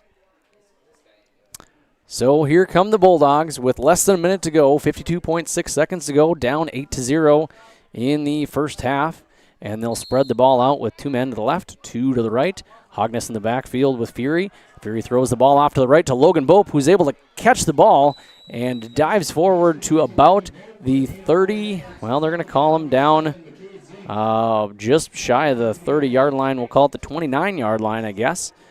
Pickup of about 4 yards on the play for Bope.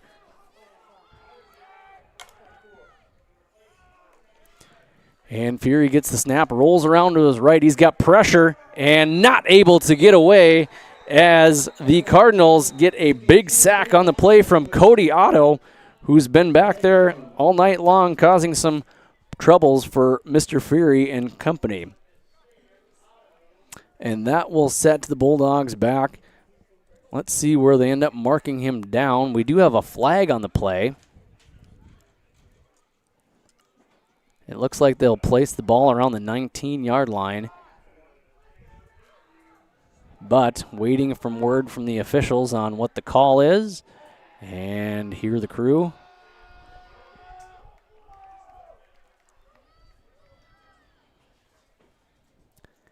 And a holding call. Didn't see, there wasn't a direction that was pointed to, but it looks like it's on the Sargent County side. So from where the offense occurred, that'll be 10 yards back, and yes, they'll place that ball at the 19-yard line. And it looks like we've got a timeout on the field here by Sargent County. We'll hang on here for the last this timeout. 22.7 seconds to go. Once again, our timeouts are sponsored by Bank North. With Bank North, they've been a trusted financial advisor for generations, helping customers and communities build, grow, and prosper. To see what values-based banking can do for you, visit ibanknorth.bank today. Bank North, member FDIC, and equal housing lender.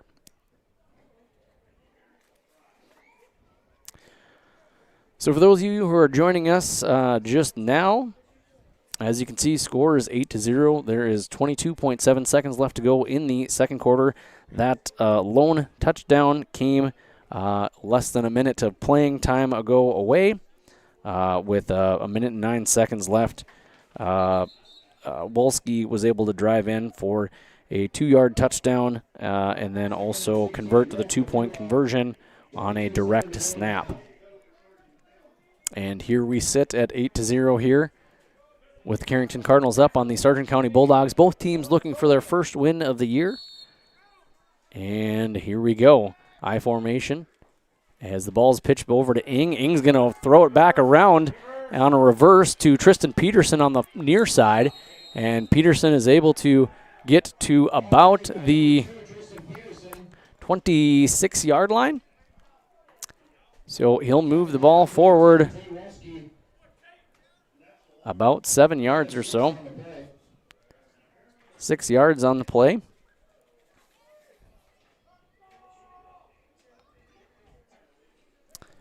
And he was able to get out of bounds with 15.8 seconds to go. So that stops the clock. As Olsen comes out, Newstill comes in. And we'll see what the Bulldogs can do here with 6 seconds. They've only got 5 seconds left on the game clock here. And they've got to get a playoff. Otherwise, Olsen's going to have to call a timeout. And they're going to get a delay of game.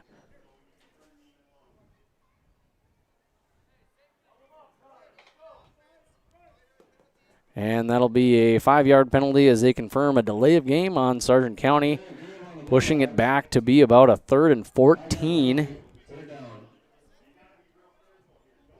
And Bulldogs now at the line of scrimmage again.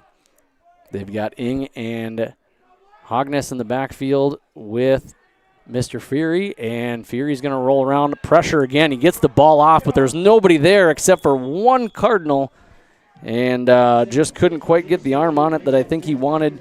Fury's pass falls incomplete, pretty close to the hands of the defender. That was Peyton Harrington, who kind of dove for it. Wasn't able to come up with that one, but that one would have been a heck of a play to catch that one here with 9 seconds to go here in the second quarter. So 4th and long for Sargent County. 4th and about 14.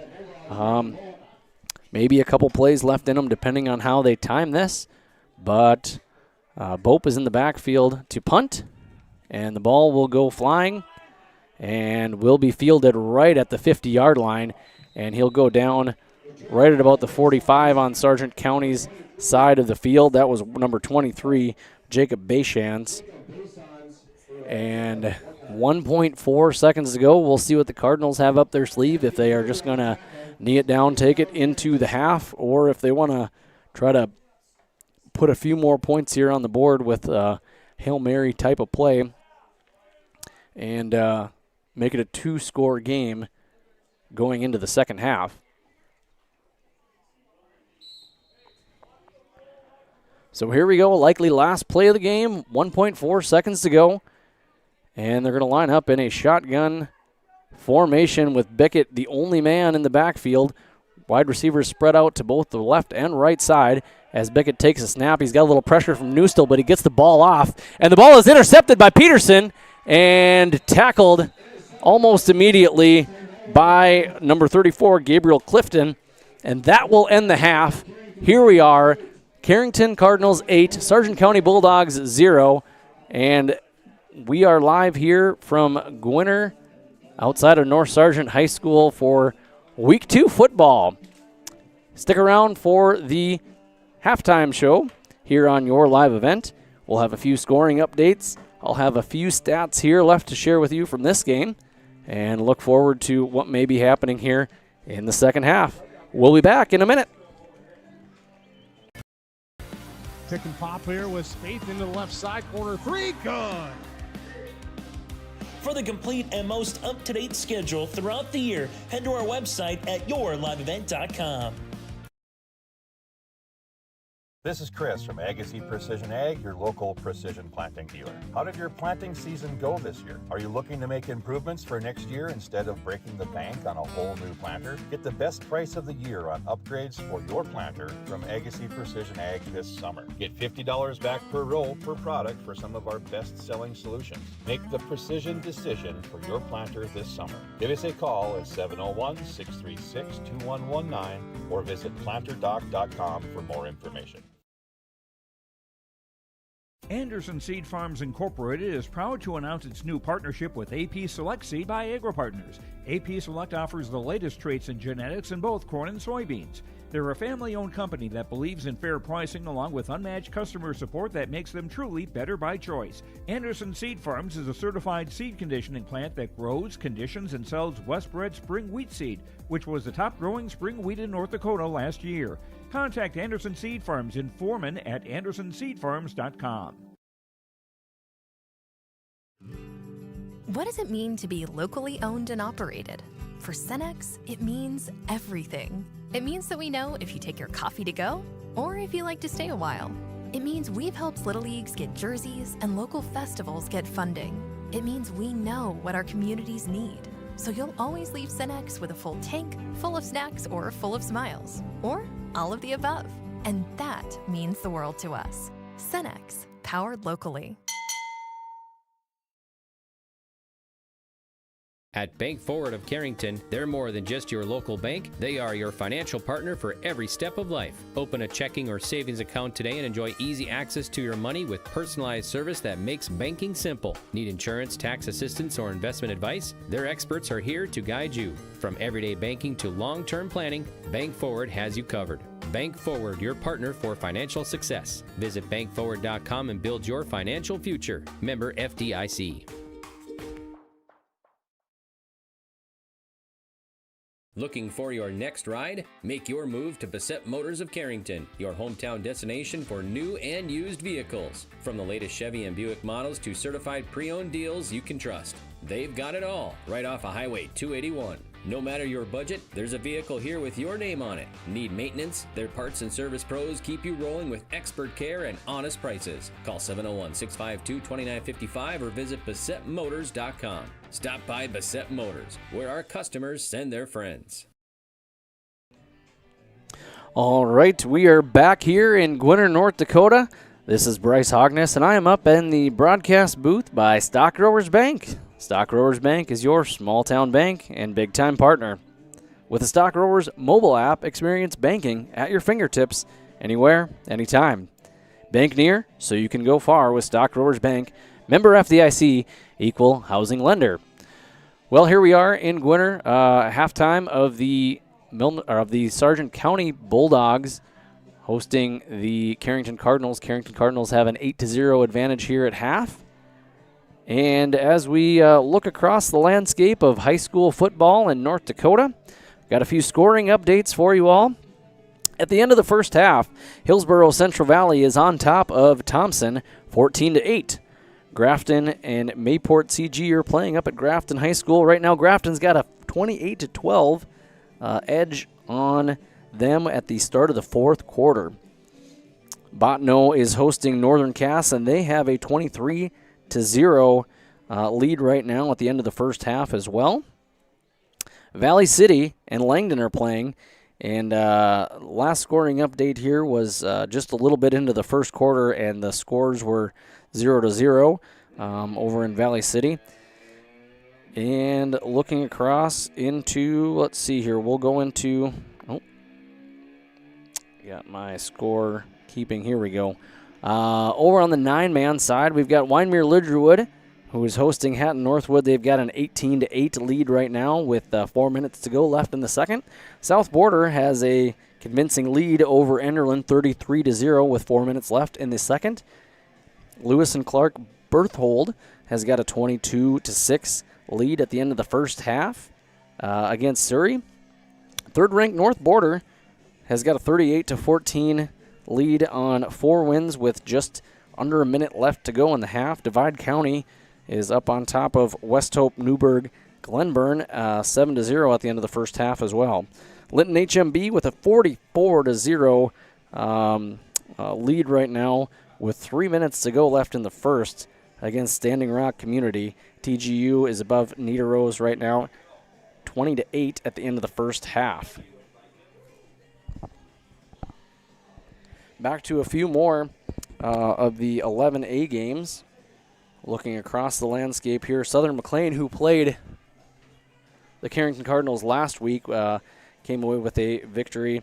Right now they are ahead of Hazen, 38-0 at the end of the first half. Third-ranked Dickinson Trinity has got a 20-7 lead over Shiloh Christian at the end of the first half. Central McLean with a 32-0 margin here at the end of the first half as well. And so from out west, northwest, I guess you'd call it, Harvey Wells County right now at the end of the first half has a 10-0 lead over the number 1 ranked Valva Garrison Drake Animus. Switching over to the AA division, some scoring updates that are going on up there. Grand Forks Central has got did defeat yesterday. I should say this game was played yesterday. Grand Forks Central defeated Bismarck St. Mary's 23-12. Right now, Jamestown and Wahpeton are battling it out. Jamestown with a 7-6 lead right now with 8 minutes to go left in the third. And Minot North with a 27-0 edge on Williston right now with a couple minutes left to go in the first half. Kindred Vikings are also hosting Devil's Lake. They've got a 35-6 lead right now with just under a minute left to go in the first half. And Central Cass on top of Watford City, 14-0 with 9 minutes left to go in the first half as well. Fargo South in that division as well this year has got a 17-7 lead over Dickinson with 10 minutes to go left in the second. And West Fargo Horace has got a 21-0 lead over Grand Forks Red River with just a minute to go in the first half. Well, that is what we have here for scoring updates. We'll be back here in just a minute to recap a few stats on this game. Once again, we're live here from Gwinner, North Dakota, right outside of North Sargent High School, where the Sargent County Bulldogs are hosting the Carrington Cardinals. Current score right now, Carrington 8, Sargent County 0. We'll be back in just a minute. Highway 281 in Carrington, Bickett Insurance is your trusted hometown choice for protection that fits your life. They are your local auto owners insurance agency, offering auto, home, farm, business, and life. Fast answers, friendly help, and coverage you can count on. That's the Bickett way. Serving Foster and Stutzman counties and throughout the state of North Dakota. Bickett Insurance of Carrington, your local auto owners insurance agency, protecting what matters most. Stop in today or visit BickettINS.com. Real people, real protection. The Bison Booster Club, an organization that is rooted in their support of the activities within the Milner Public School District and the City of Milner. They pride themselves on their community involvement in local donations to area projects and sponsorships to help make their community a pleasant place to reside. If you have any questions or are interested in becoming a Booster Club member, you can check out the Bison Booster Club on Facebook or talk with any of the existing members. The Bison Booster Club, helping make their community a better place to live.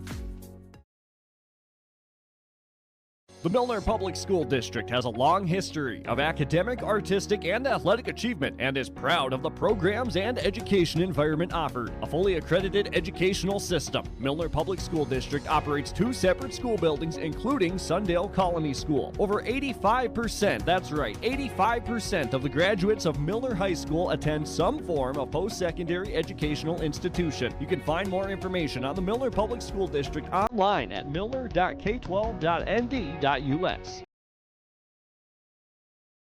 Data shows that half of the pills seized off the street by law enforcement contain a lethal dose of fentanyl. You never know when you might find yourself in the middle of an emergency. Why not be the reason a life can be saved? Narcan provides a safe and easy way to reverse the effects of an opioid in just minutes. You can pick up your Narcan today for free at your local public health office. This message is brought to you by your local public health unit. At Carrington Dental Care, they treat you like family. Meet Dr. Chaz Bauer and Dr. Jay Bauer, your friendly neighborhood dentists who care about your smiles. Join their family of happy patients. Whether it's routine checkups or cosmetic dentistry, they're dedicated to making your smile shine. Join the countless families who love coming to Carrington Dental Care, trusted by our community for years. Visit them online at thecarringtondentist.com or call 701-652-2801. Schedule your appointment today. Partnership is a way of life here in the Northland. It's about pitching in to help our neighbors, making lending decisions locally, honoring long-term commitments to farmers, Main Street businesses, teams, schools, and rural communities. We're more than just a bank. We're a community partner, working constantly and diligently to enrich the lives of everyone we serve. Bank North, always true.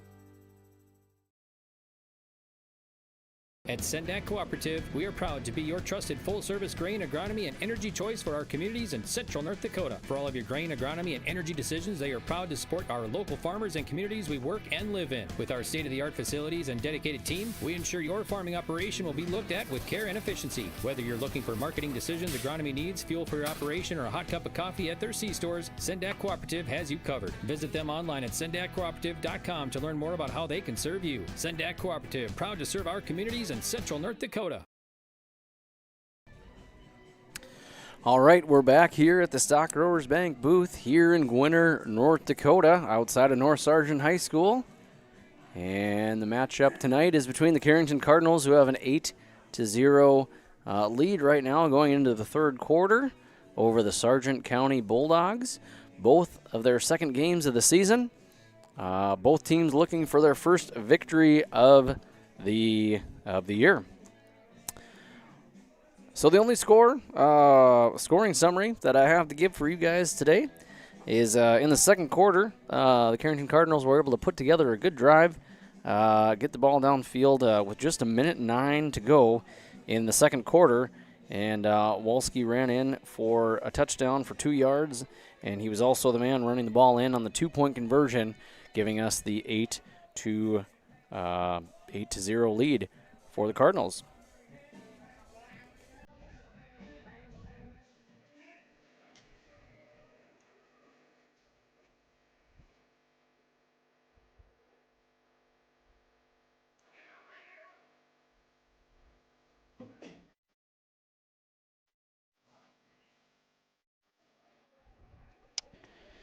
And so far, our leaders today on the Carrington side, as of right now, according to my numbers anyway, they could be a little off, but we've got Zink with the ball for Carrington Cardinals, rushing 8 times for 59 yards. And on the passing game, only 14 yards through the air for the Cardinals. On the Bulldogs side, leading rusher right now is Ryan Ing. He's got 4 carries for 12 yards. And Fury at the moment, 4 passes complete for 16 yards total on 10 attempts is what I have tallied up. And here we go. We're just a few minutes away. It looks like they extended out the clock here for the start of the second half. So we'll take another quick break here and be back with some second half action here in Gwinner, North Dakota, as the 0-1 Carrington Cardinals have got an 8-0 lead over the 0-1 Sargent County Bulldogs. We'll be back. This is your live event. Your home with Central City Lumber, your one-stop shop for all your home improvement needs.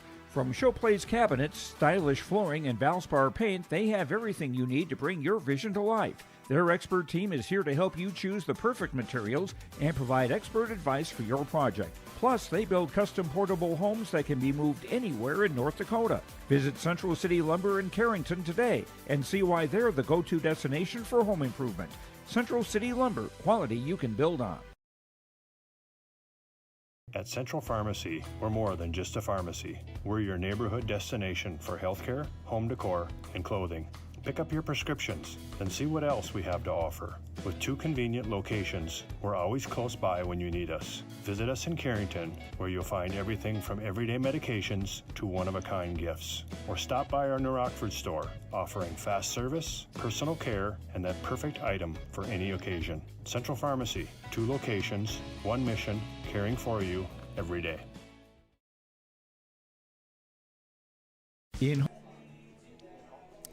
All right, back here in Gwinner. Give a little summary here of the day.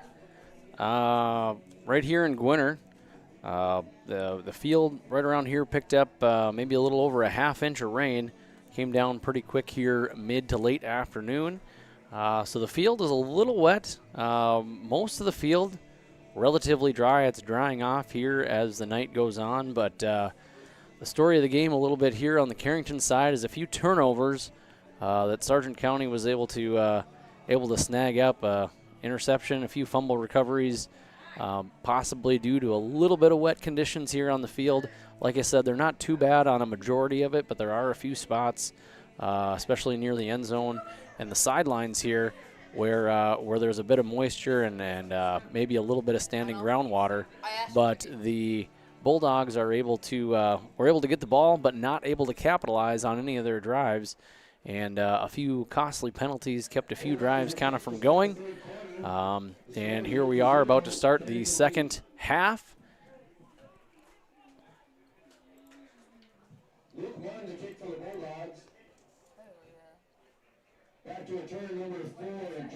And the Bulldogs elected, the Cardinals won the toss at the beginning of the game and deferred it. And the Bulldogs took the ball, receiving it here on the south end. So this time to start off the third quarter, Sargent County will be kicking the ball off to the Cardinals, going from south to north.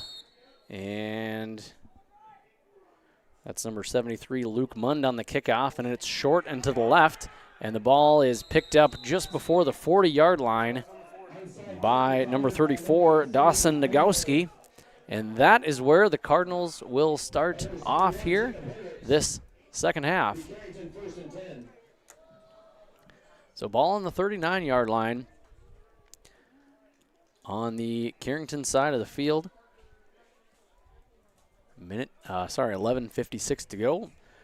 Shaved off 4 seconds here to begin the half.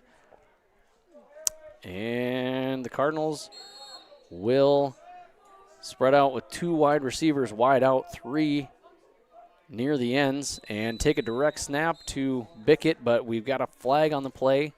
Likely a Sargent County may have jumped ahead, but we'll see. And that was a defensive offsides, so that'll move the ball forward, and the Cardinals will start out with a first and 5. Ball placed right at the 44-yard line.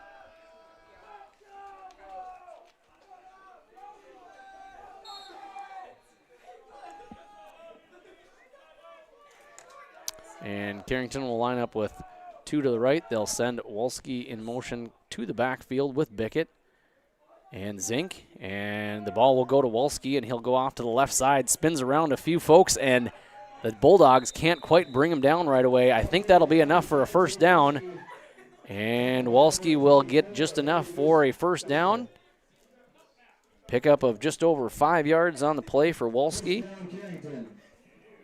And it'll be a fresh set of downs, 1st and 10 for the Cardinals, just shy of midfield. As Clifton comes out of the game. And 1 wide receiver each to the far and near side, and 3 lined up and close to the ends. As Bickett takes a snap, he'll hand the ball off the middle, sort of to the left side there to Peyton Harrington. And Harrington will pick up about 2 yards on the play,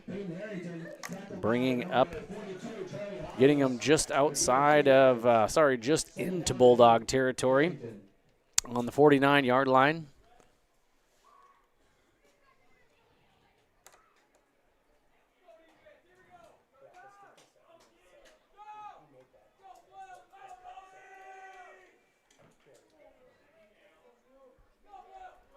And the Cardinals come up to the line of scrimmage.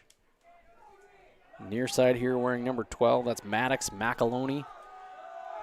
Receiver off to the far left, I believe that's Harrington. And they give the ball to Harrington. And crosses over to the 45-yard line before he is taken down by Cole Fury. And a pickup of 3 yards on the play. Will be 3rd and 5 to go.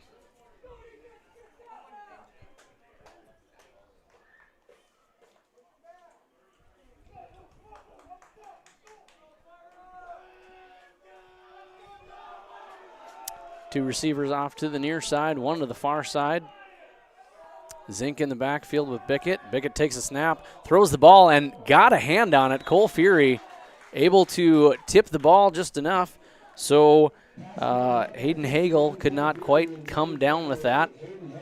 And the Cardinals are now looking at a 4th and 5 situation. They send in some substitutes We'll see if they actually end up booting the ball away or going for it here. And they do have Bickett out as the punter, but as a reminder, that fellow is also their quarterback on 4th and short here. And he will boot it away, gets it off just in time. Ryan Ing fields the ball and brings it to about the 24-yard line. And that is where the Bulldogs will take over. Wolski on the tackle. 5-yard return for Ryan Ing. The Bulldogs brings up 1st and 10. And the Bulldogs yet to kind of get a full drive together here. Obviously 0 points on the board. Had a few plays negated by some penalties here, but we will see what they can do on their first drive here with 9:34 to go in the third quarter. And they'll hand it off to Ing up the middle, and he is stuffed. A couple of Cardinals are right there, and it looks like he may have picked up a foot or so, maybe 2 feet. Not quite a full yard anyway, so it's 2nd and a long 9.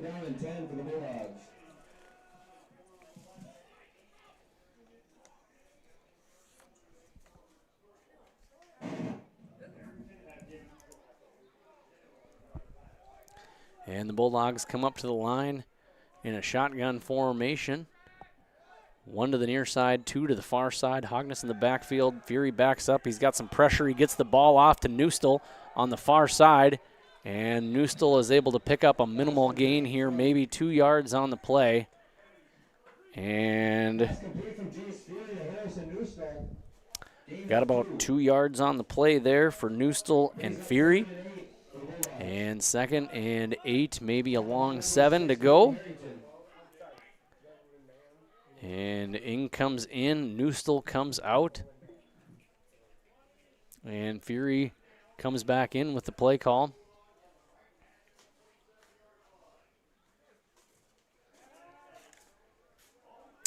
And ball down at about the 27. And the game clock is coming down. And a fake reverse as Ing keeps the ball and gets to about the 25-yard line, which will lose a yard or so. And the Bulldogs have another 4th and long.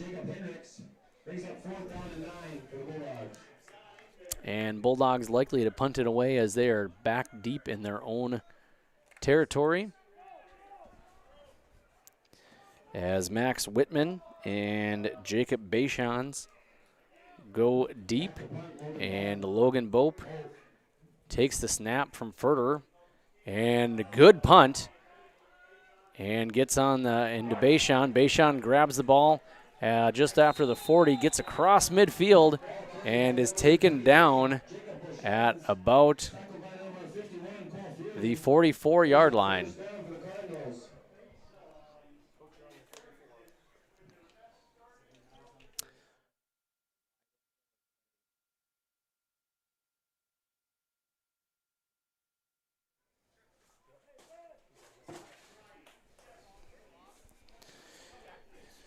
And the Cardinals got the ball on the 44-yard line. Fresh set of downs on that turnover.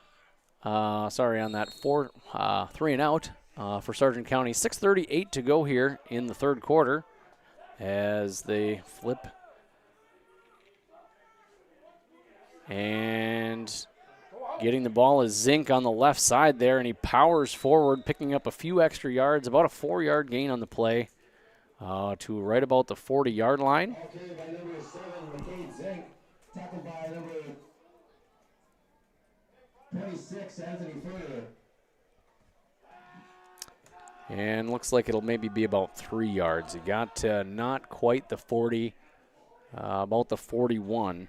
So we'll call it 3. We'll call it 2nd and a short 7. One man to the far left, one man to the far right. Bickett takes the snap, hands the ball off to Zink in the backfield on the right side, and is finally brought down with a combination of Furter and Olafson as Zink picks up about another 5 yards or so, 4 yards.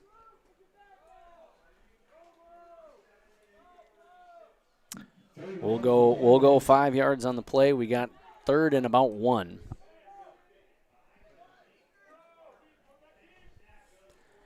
And maybe a couple on the play, and that'll be just enough to get a first down. And that was Bickett on the keeper.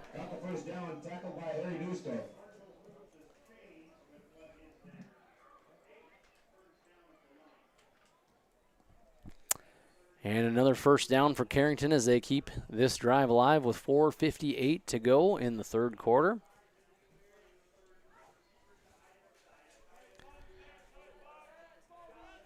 And tight end and slot to the left. And we've got, stopping the clock here, we've got a penalty right on the near side here.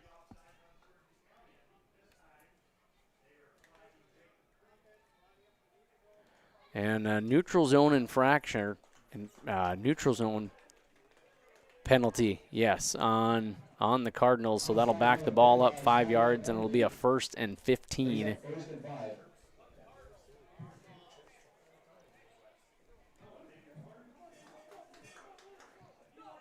I'm sorry. 5-yard penalty on the Cardinals brings up 1st and 15. So the Cardinals will now have the ball at the 38-yard line on 1st and 15 as they break the huddle. And one wide receiver to the left, one to the right, one in the backfield.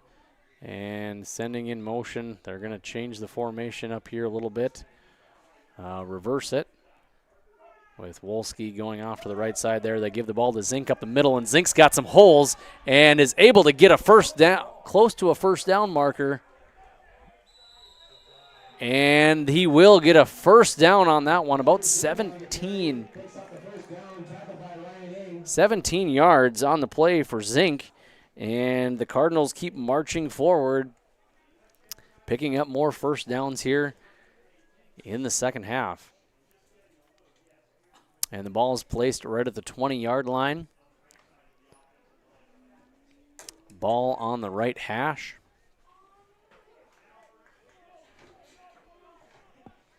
And 2 receivers off to the near side here on the short side of the field. Zink in the backfield. Bickett takes a snap, fakes a throw, rolls around to his right, and it looks like he's going to run, and he is met by Neustel, and no gain on the play. And Bickett able to basically get back to the line of scrimmage. Maybe a very short nominal gain. And it'll bring up 2nd and 10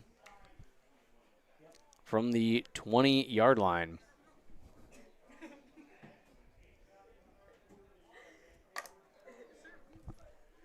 As the Cardinals line up with one man on the near side and one on the far side.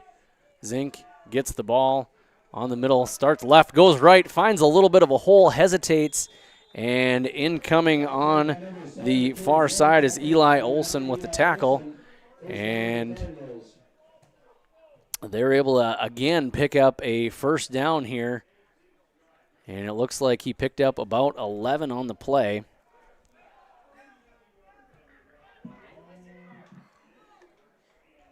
And Zink is racking up the yards here after a bit of a slow start for yardage on both teams. Carrington here, their last couple of drives outside of the last one that they had just before half, able to keep chipping away downfield, as now they've got a 1st and goal from about the 9-yard line, and the ball's going to stay with Zink to the right, and the ball is loose again, and Sargent County once again appears to have recovered the ball. And the turnovers are really saving the Bulldogs here from this game getting out of control. And the Bulldogs will take over on a fresh set of downs inside the 5-yard line.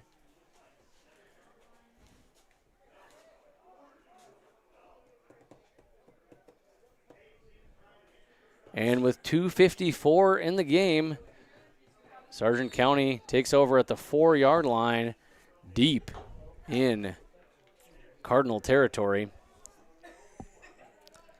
And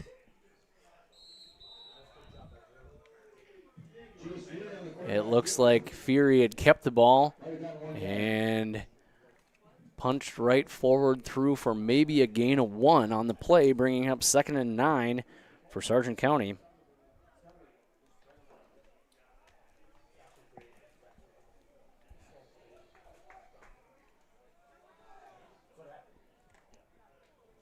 As the Bulldogs break the huddle.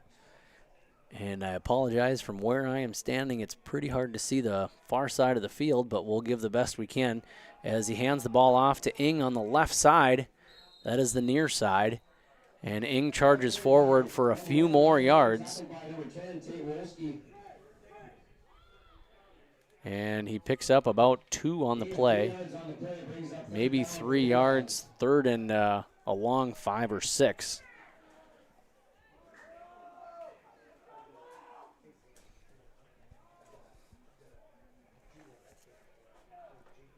Clock keeps, should be running here about 2:10 on the clock as Fury steps back, throws the ball, and it's nearly intercepted right into the hands of McCade Zink.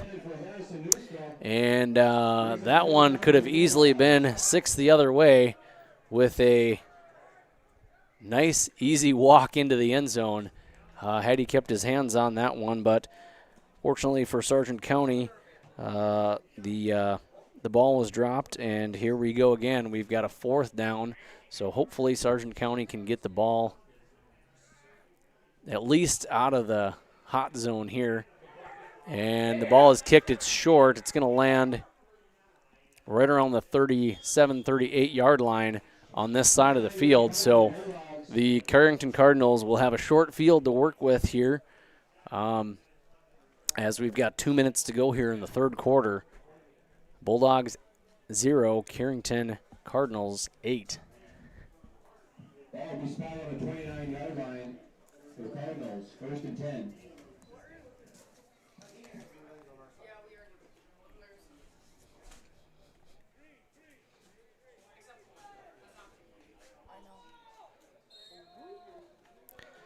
Carrington takes over here, 2 men off to the right. 1 in the backfield, that's Zink with Bickett. And they'll send a man in motion, that's Harrington. They'll give the ball. And it looks like there was a whistle probably before the play. And we do have a false start on the offense. As I sort of suspected, it was a little surprising that they had went, but the whistle must not have been loud enough for the players before that ball was snapped. And that'll back them up 5 yards, giving them a 1st and 15 from about the 34-yard line.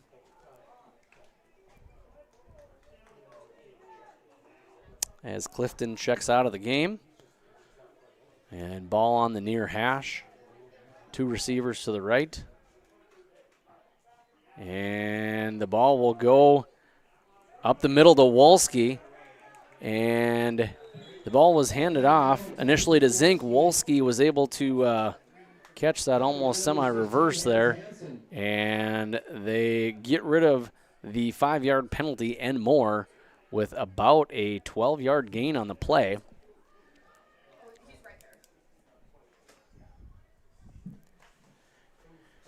And giving them a 2nd and manageable 3 yards to go.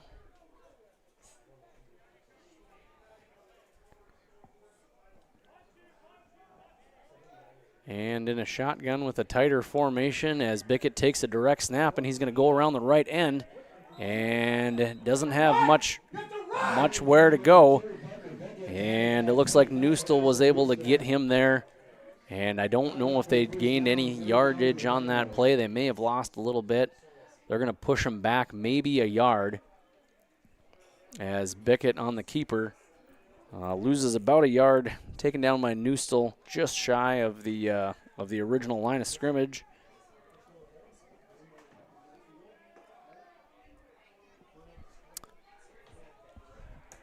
And the Cardinals will line up with one receiver to the near side, and they'll hand the ball off to Zink off to the left, and he's got a hole. And only one man to beat, and he's got him beat. The Carrington Cardinals put another one on the board. Number 7, McCade Zink, on a 22-yard touchdown. And that'll put the Carrington Cardinals up 14-0 here with 32 seconds to go in the third quarter.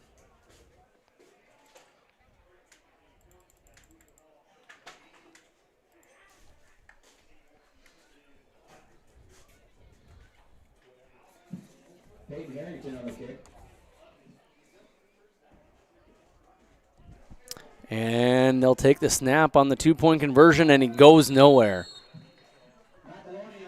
And McAloney gets the ball and has nowhere to go with Peterson all in his face, and the extra two-point conversion attempt has failed. Live here from Gwinner, 29.3 seconds to go in the third quarter. Carrington Cardinals 14, Sargent County Bulldogs 0. We'll be back in a minute. To town, we're a community, one that you can be proud of, where you and your family can grow. With available jobs, affordable housing, a golf course and pool, the Sportsman Club, and great educational opportunities. There hasn't been a better time to join the Hope community, ideally located between Fargo, Grand Forks, and Jamestown. For more information, go to www.hopend.com. Live, work, and play in Hope, North Dakota.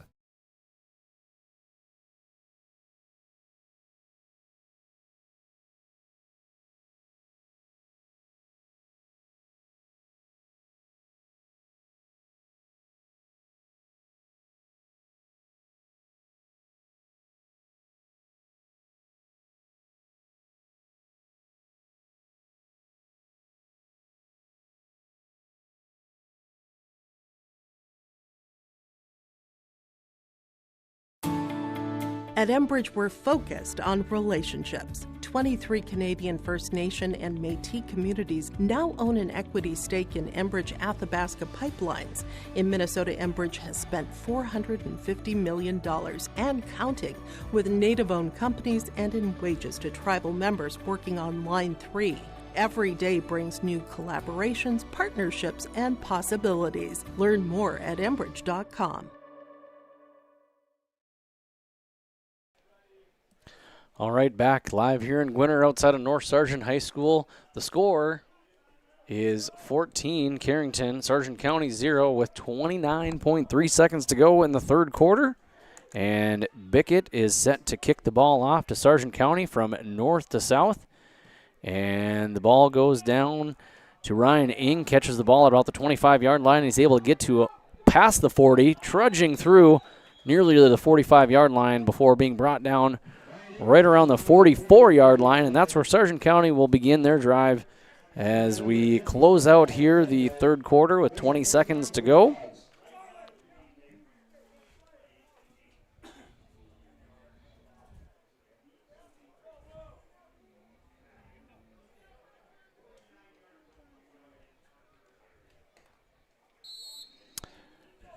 And Sargent County is going to spread it out. 2 men to the near side, 2 men to the far side. Charlie Hogness in the backfield. And that's Newstall.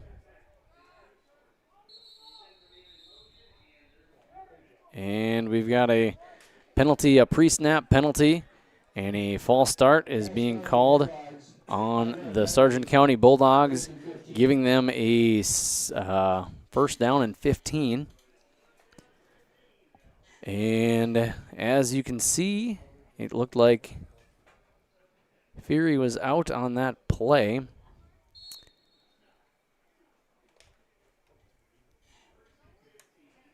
And we have in at the quarterback position the sophomore, Harry Newstall.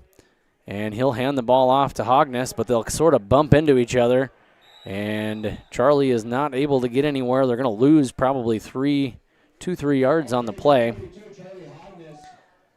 And That'll bring up second and about 18 yards to go for Sargent County.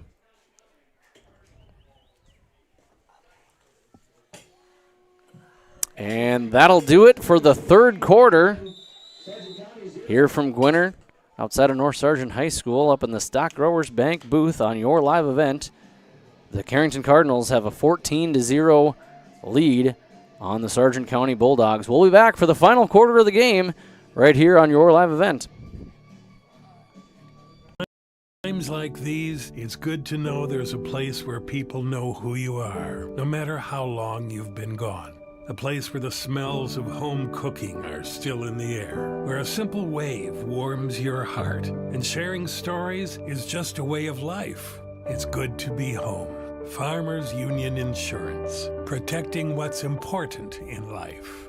Get in touch with David Bergerman today at 701-724-6252. The Bison Booster Club, an organization that is rooted in their support of the activities within the Milner Public School District and the City of Milner. They pride themselves on their community involvement in local donations to area projects and sponsorships to help make their community a pleasant place to reside. If you have any questions or are interested in becoming a Booster Club member, you can check out the Bison Booster Club on Facebook or talk with any of the existing members. The Bison Booster Club, helping make their community a better place to live. Homegrown local radio is now worldwide with 24-hour streaming. And back here with fourth quarter action. As we start out the beginning of the fourth quarter.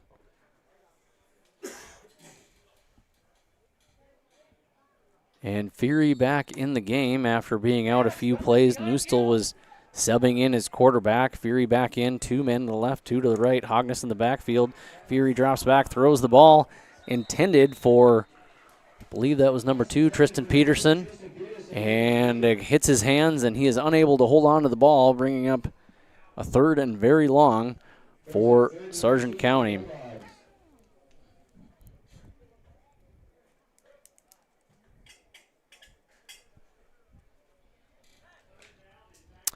As Olafson checks in with the play call for the Bulldog offense from Coach Olsen. And once again, Sargent County will spread it off. Olafson and Bope off to the near side with Newstall and Peterson to the far side. Newstall goes in motion to the right, and pressure on Fury, and he's not able to get away. And there is a sack, and that is number 54 for the Carrington Cardinals. Alec Threadgold on the sack. And Sargent County has fourth and a mile and a half to go.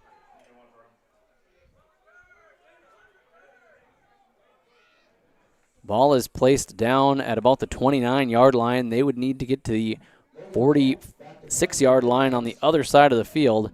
So obvious punt situation here as Logan Bope is back set to grab the snap, and it's a low punt. Goes off to the left, and it's rolling, and it'll probably hit out of bounds, and it will, right around the 41, 42-yard line. And the Carrington Cardinals will take over with 11 minutes and 10 seconds to go here in the fourth, up 14-0. Carrington able to string together a drive there at the end of the second quarter to put 8 points on the board with a short run in by Wolski.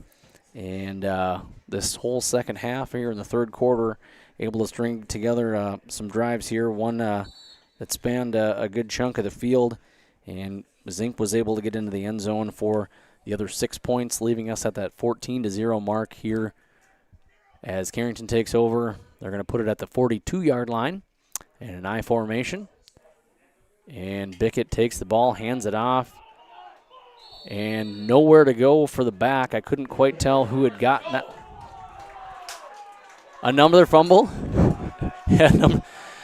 Folks, there was another fumble that I could not see in that pile. And Sargent County takes over again, and there is still hope here, folks, for the Bulldogs, only down 2 scores with almost the entire fourth quarter to go. And one of these drives, if they can capitalize here off of a turnover, would make a huge difference for the Bulldogs, as they'll take the ball over here on the Carrington side of the field on the 40-yard line with a 1st and 10 to go, as Hogness takes the play in from Coach Olsen. And we will see what the Bulldogs can sort of muster up here early in the 4th quarter, as the Bulldogs will set up in an I formation with Tristan Peterson off to the far side, and the ball will be handed off to Ing in the middle left, and he's able to get nowhere on that one, as there's a whole host of Carrington Cardinals right there waiting for him. And that'll be 2nd and 10 now here for Sargent County, as the clock keeps moving with 10:41 to go. And Ing comes out as Fury comes in with the play from Coach O.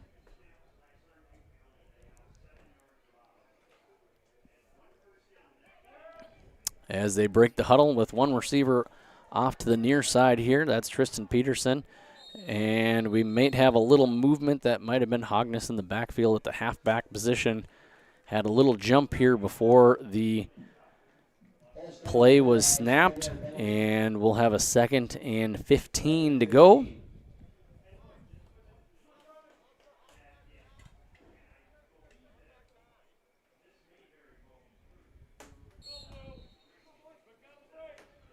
And Peterson comes back in.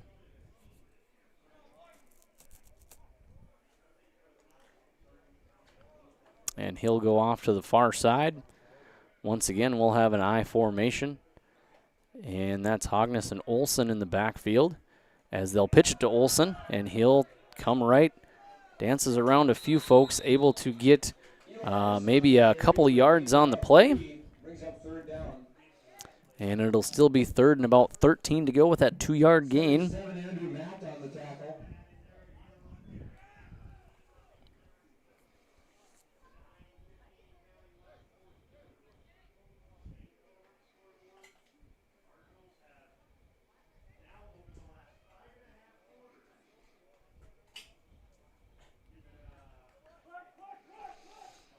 And the Bulldogs are going to have to watch the clock here on the play clock at 6 seconds. And he gets the ball off, pitches it to Hogness. Hogness turns around, avoids a few guys. It looks like it was set to be a pitch and throw. And doesn't quite work out, as there's some Cardinals there, but Hogness able to avoid the first one and pick up maybe 2 yards on the play.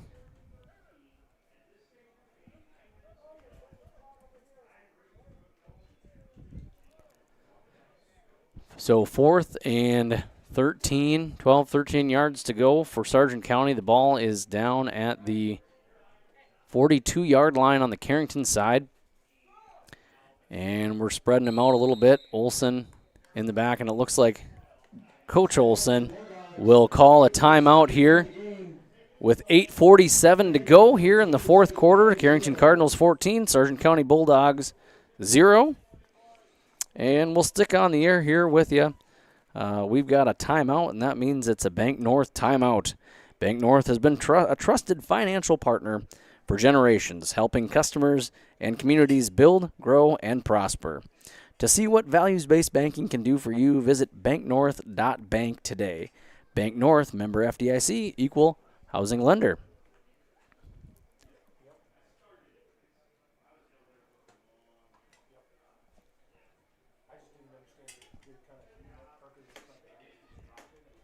And it's a beautiful night out here tonight for football, ladies and gentlemen. Obviously, if you're watching, you are at home or somewhere comfortable, but boy, it's a nice evening here in Gwinner. As mentioned today, it did rain. Got probably a half-inch of rain here right on the field. There was more to the east that really came tumbling down. I was in Milner this afternoon about 3 o'clock, and in about an hour, we got about 1.3 inches. Fell in town, even a little bit more to the north, but beautiful night here for football, 69 degrees, good weather, a little wet out there as Fury takes the snap, and he throws it across the field to Newstill, and we've got a penalty on the play in the backfield. The ball fell short to Newstall as Fury threw it kind of across his body, across the other side, was a little short, and the Bulldogs have a penalty, but obviously that's going to be declined by Carrington, and they will get the ball as a turnover on downs. First and 10 for the Cardinals.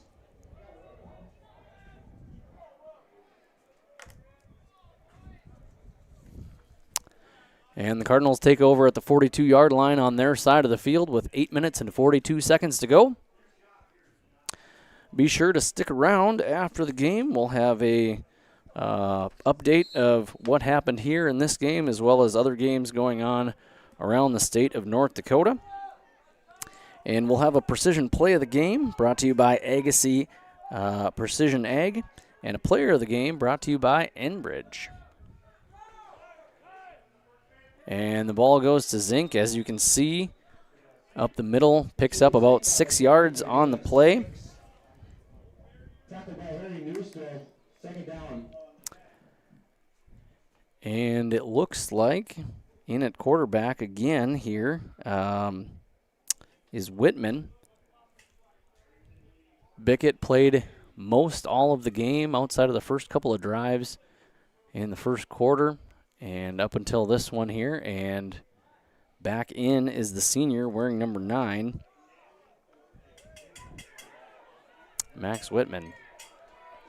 As they come to the line of scrimmage, it looks like they were running out of play clock time, and the Carrington Cardinals and Coach Smith calls a timeout. So we'll be back here in just a minute. 7:58 to go. Carrington Cardinals 14, Sargent County Bulldogs 0. Hear local voices from local radio with KRJB, KRJM, and KKCQ 24 hours a day from anywhere. You can listen to your favorite programs like the R&J Family Morning Show, local news, farm markets, music, high school sports, church services, more from anywhere. KRJB, KRJM, and 96.7 KKCQ is streaming on the R&J radio app. Download it to your device and take us with you wherever you go.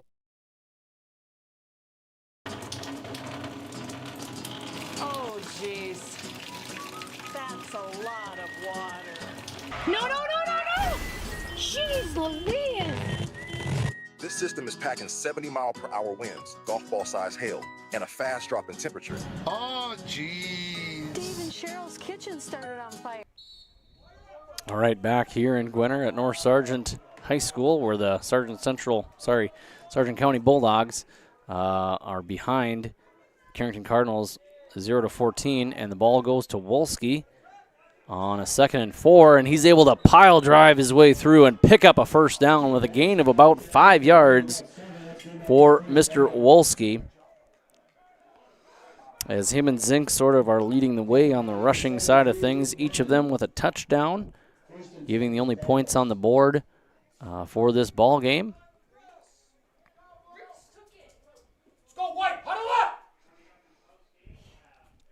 7:44 and running here in the fourth quarter. Ball down at the 47-yard line. And Whitman will be under center with Zink in the backfield, 2 to the right, 1 to the left, and they'll pitch it over to Zink as he waits for his blocker and is met by a handful of Bulldogs and isn't able to get anywhere, probably loses a yard maybe on the play, bringing up 2nd and 11 on the play. Loss of 1 on the play, brings up 2nd and 11.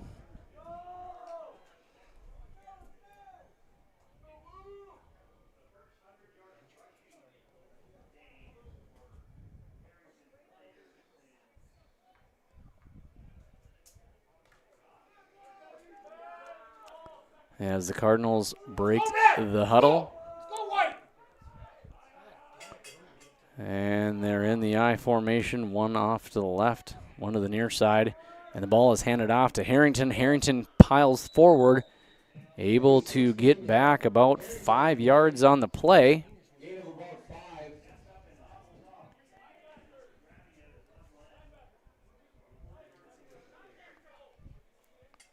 And the Carrington Cardinals are looking at a 3rd and 7.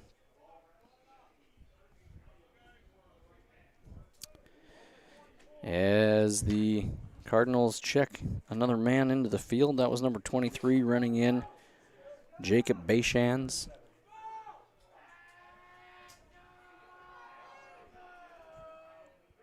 And once again, Max Whitman in at the quarterback again after a little reprieve and throws the ball off to the right side. That's number 12, Maddox McAloney.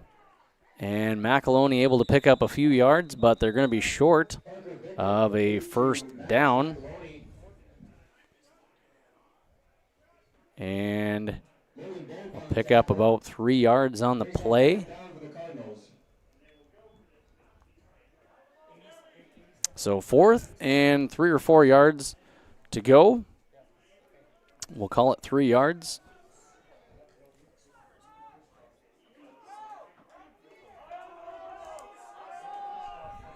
And one man in the backfield. That's Harrington. 2 to the right, 1 to the left.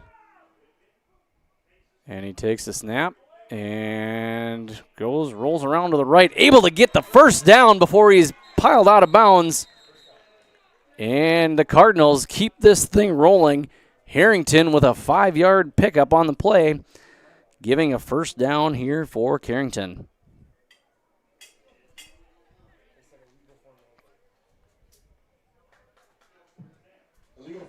And it looks like that will get pushed back. So that gain of 5 yards is now negative 5 yards. So they will not get the first down. And we'll be looking at about 4th and 8 yards to go.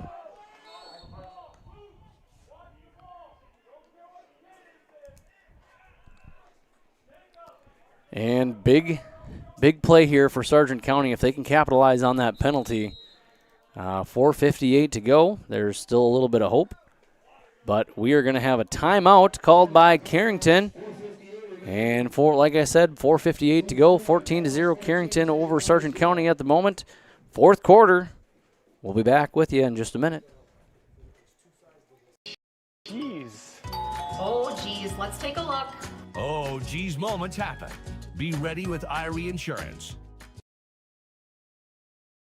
In the heart of North Dakota, James River Ag is proud to serve New Rockford and surrounding communities. Since 2017, founder Taylor Keplin and his team have delivered trusted agronomy solutions, premium seed, and expert spraying on the ground and in the air. They go the extra mile because your farm is more than a business, it's a way of life. They are your partner and will help you make informed decisions and stay ahead of the challenges every season brings. James River Ag. Quality products, trusted service. Let's grow together.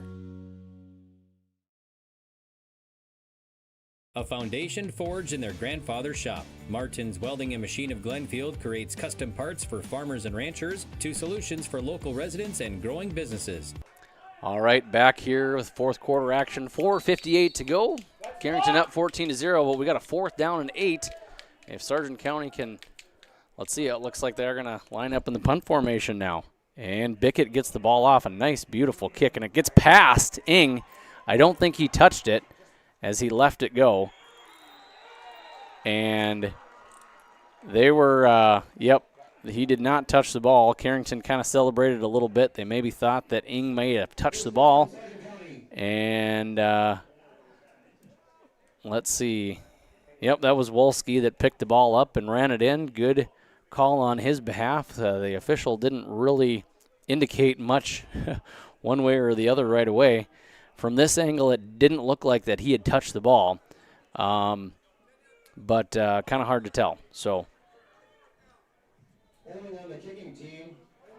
and it looks like none of that matters at this point. There was a flag back way behind the line of scrimmage over here, and the Cardinals are going to have to kick it again. It looks like there was a holding penalty on the offense. So instead of a 4th and 8, we will be looking at a 4th and 18 roughly.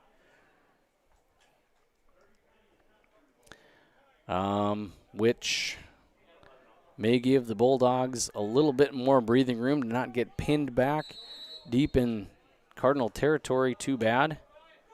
Or back in their own territory, I should say. As Bickett kicks it off. Good punt, not as good as the last one, but this one's going to drop and go towards the out-of-bounds line, and it will, right around the 25-yard line. That's where Sargent County will take over with 4:39 to go here in the fourth quarter, down by 2 scores.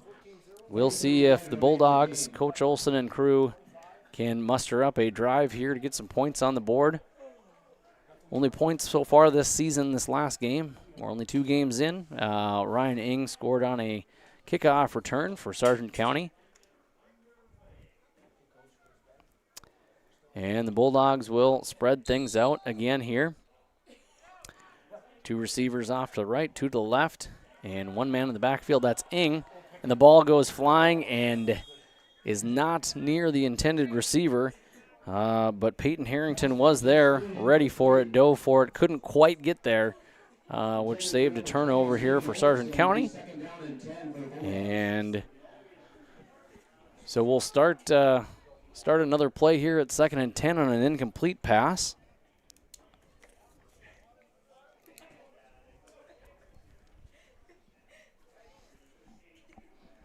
As Hogness and Fury come in with the play call. And this time we've got Zabin Olafson to the near side. And before anything starts here, Sargent County is going to call a timeout. With 4:36 to go, we'll be back in a minute. $1 for PowerLift hydraulic doors. Designed for strength, sealed for North Dakota weather. Custom designed and built for your door size. Call 701-785-2555 or visit martinswelding.com.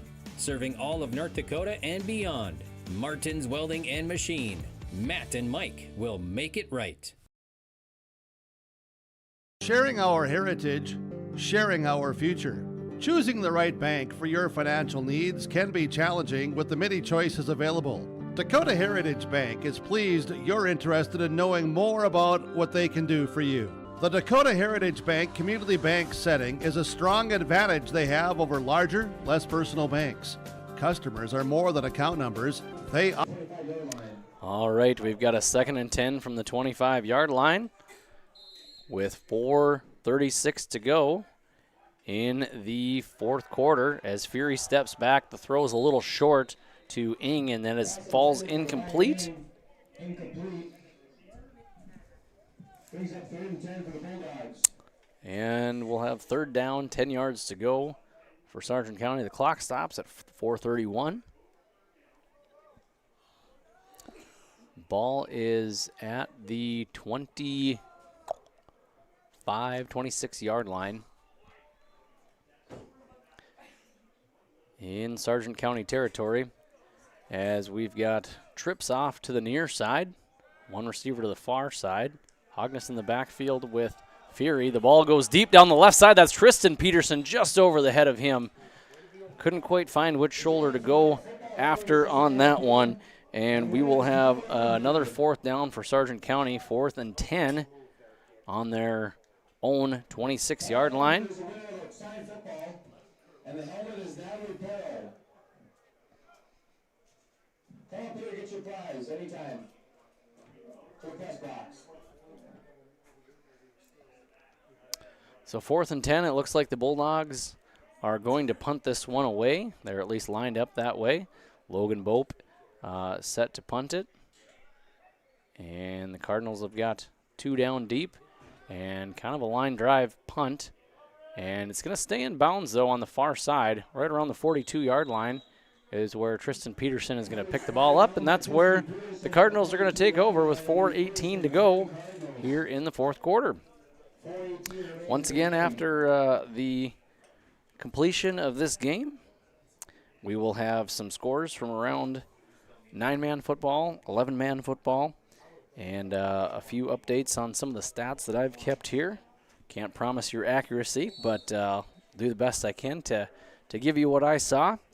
And we'll have a summary of the scores here today and announce a player of the game and a play of the game.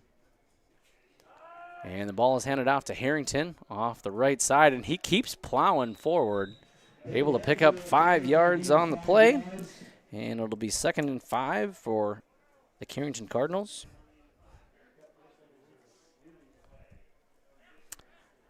And the clock keeps rolling just past the 4-minute mark.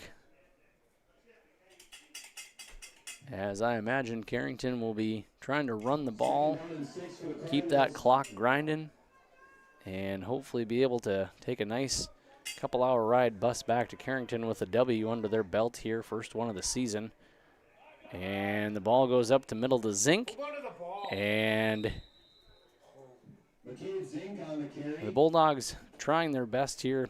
I mean, you got to give some credit here. They were able to strip the ball a handful of times today. Bope was kind of in there looking like he was trying to snake that one out of Zink's hands as Zink was able to maintain it and pick up about 2 yards on the play, 3 yards on the play.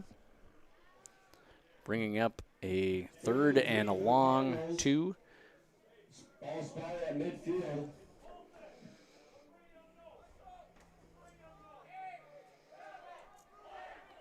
And the play clock winding down, game clock winding down. And able to just get it off. And the ball goes to McAloney.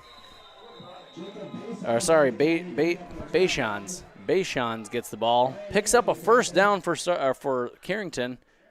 And the clock will stop momentarily at 2:48 until the chain gang has moved and the officials have signaled to get that clock rolling again, and it is rolling again.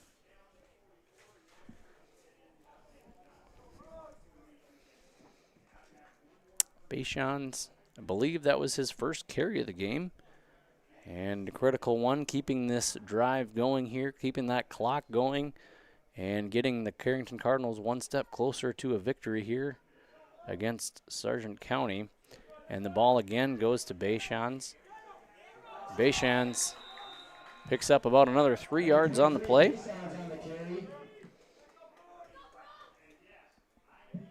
Number 58, Brooks Hodness on the tackle. And the clock keeps rolling almost to that 2-minute mark. As a matter of fact, at 2 minutes right now. And the clock will keep rolling as a few substitutions come in here on the Bulldog side.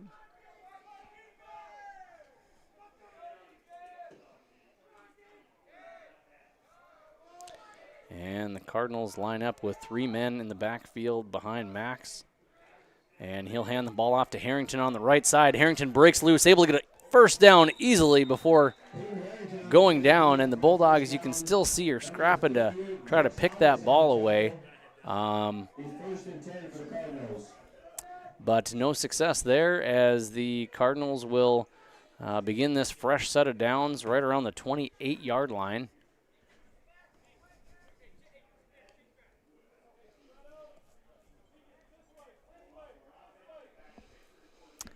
And they'll line up in a tight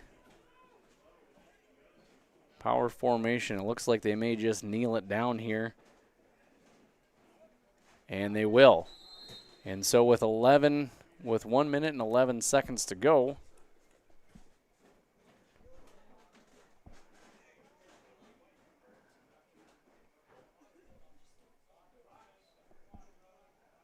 not sure what was going on there. It kind of kept, the clock did not move. Now it is moving. And so they'll probably let that clock bleed out here for a little while. And we are under a minute to go, as the Carrington Cardinals are just waiting for that clock, the game clock, the play clock to come down before they snap another ball and call this one. They should have enough time here after one more kneel down. That should be the game, and that will be the game.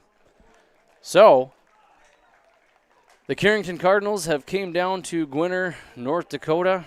It was raining, I believe, when they got here, maybe just a little before, and came out here. Were able to actually get their offense going late in the second quarter. And Bulldogs had many opportunities on a handful of turnovers. They did a wonderful job trying to get that ball stripped away, but never could quite convert those turnovers into points. And unfortunately weren't able to put up any points on the scoreboard today. But a good tight game here, 14-0, as the Carrington Cardinals advance to 1-1 on the schedule on the season, and the Bulldogs drop to 0-2. For both teams, non-region play. And next week they'll start out within their region play. And I'll get to their schedules here coming up in just a few minutes. We'll have a post-game show for you. Be sure to stick around. We'll be announcing a Enbridge player of the game and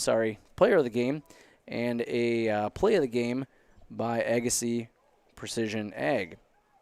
We'll be back in just a minute. Working together, Dakota Heritage Bank, member FDIC, equal housing lender. Milner Grain understands that agriculture is your livelihood, and we're committed to providing you with the highest quality of services to meet your farming needs. Milner Grain has a passion for our community and the farmers we serve. Milner Grain is locally owned and operated. When you're looking for a partner in the field, look to Milner Grain. Call 701-427-5284 or check out Milner Grain's app with current up-to-date prices. Milner Grain is here to help you and your farm grow. The Milner Public School District has a long history of academic, artistic, and athletic achievement and is proud of the programs and education environment offered. A fully accredited educational system, Milner Public School District operates 2 separate school buildings, including Sundale Colony School. Over 85%, that's right, 85% of the graduates of Milner High School attend some form of post-secondary educational institution. You can find more information on the Milner Public School District online at milner.k12.nd.us. Homegrown Local Radio is now worldwide with 24-hour streaming. Download the RJ Radio app to hear local voices from local radio with KRJB, KRJM, and KKCQ 24 hours a day from anywhere. You can listen to your favorite programs like the RJ Family Morning Show, local news, farm markets, music, high school sports, church services, more from anywhere. KRJB, KRJM, and 96.7 KKCQ is streaming on the RJ Radio app. Download it to your device and take us with you wherever you go. Whether you're local or driving through Carrington, make sure to stop into the Prairie Inn restaurant. They have the best breakfast and coffee, but they also have some of the best dinner and supper entrees too. The Prairie Inn is your breakfast, dinner, and supper headquarters. Stop in and you can sink your teeth into some tasty sandwiches and soups. Take a trip through the Express Line salad bar with hot entree and, of course, the delicious pies and desserts. Located right by the roundabout in Carrington. Call 701-652-3976. The Sargent Central Dollars for Scholars chapter is a nonprofit foundation that supports academic success in the community. The mission is to mobilize the community on behalf of post-secondary education success for the students. Dollars for Scholars chapters help hometown students achieve their educational goals by raising scholarship funds, establishing... All right, back here at North Sargent High School after the conclusion of the game on the Carrington Cardinals had come down here to Gwinner to take on the Bulldogs. They were 0-1 coming into this game. And Sargent County Bulldogs were also 0-1. Both teams looking for their first victory of the year. All games so far in non-region play. Sargent County out of Region 1 and Carrington out of Region 2 in 11A football. And our final score here tonight, Carrington Cardinals 14 and Sargent County Bulldogs 0. So let's take a quick look and see how we got there. There was only a few scores on the board tonight, but just enough, I guess, for one team to sort of come away with a victory. On to the second quarter, with 1 minute and 9 seconds left to go, the Cardinals had made a nice drive down into the end zone with Wolski finishing it out with a 2-yard run, and Wolski was also the man on a direct snap run to give a 2-point conversion, giving the Carrington Cardinals an 8-0 lead just before halftime. And then skipping on to the third quarter, towards the end there of the third, Carrington with 32 seconds left had gotten a run by Zink for 22 yards. Point after was no good, giving them the 14-0 lead, and that is all they needed tonight The big topic, I would say, of the evening was the turnover ratio. I believe they had, Sargent County had a +5 turnover ratio by my tally here, and you don't often see teams come away non-victorious with that sort of margin, but that's just how the ball kind of rolled today here. Sargent County did a wonderful job trying to get that ball stripped away, getting the ball back in their possession, but the offense could not quite put it away and convert on those turnovers. So that leaves us here in Gwinner with, we've got to announce a couple of things here at the end pertinent to this game anyway. We've got a precision play of the game brought to you by Agassiz Precision Ag, your local precision planting dealer, Agassiz Precision Ag in Hillsboro. Call 701-436-2919 or visit planterdoc.com. Well, our precision play of the game is going to go to one of the touchdowns that came today, and that was by Zink in the third quarter with a 22-yard scamper to get into the end zone to give the Carrington Cardinals the 14-0 lead, which ended up being the final score of the game. So once again, our precision play of the game brought to you by Agassiz Precision Ag. That one goes out to a young man out here on the field, Zink, from the Carrington Cardinals. And speaking of that young man, the other thing that we have to give away today, Mr. McCade Zink, you win double today. Not only the precision play of the game with that 22-yard scamper, but I am also going to award you with the player of the game brought to you by Enbridge. Enbridge takes, life takes energy. Enbridge, energy for life. Enbridge.com for career opportunities.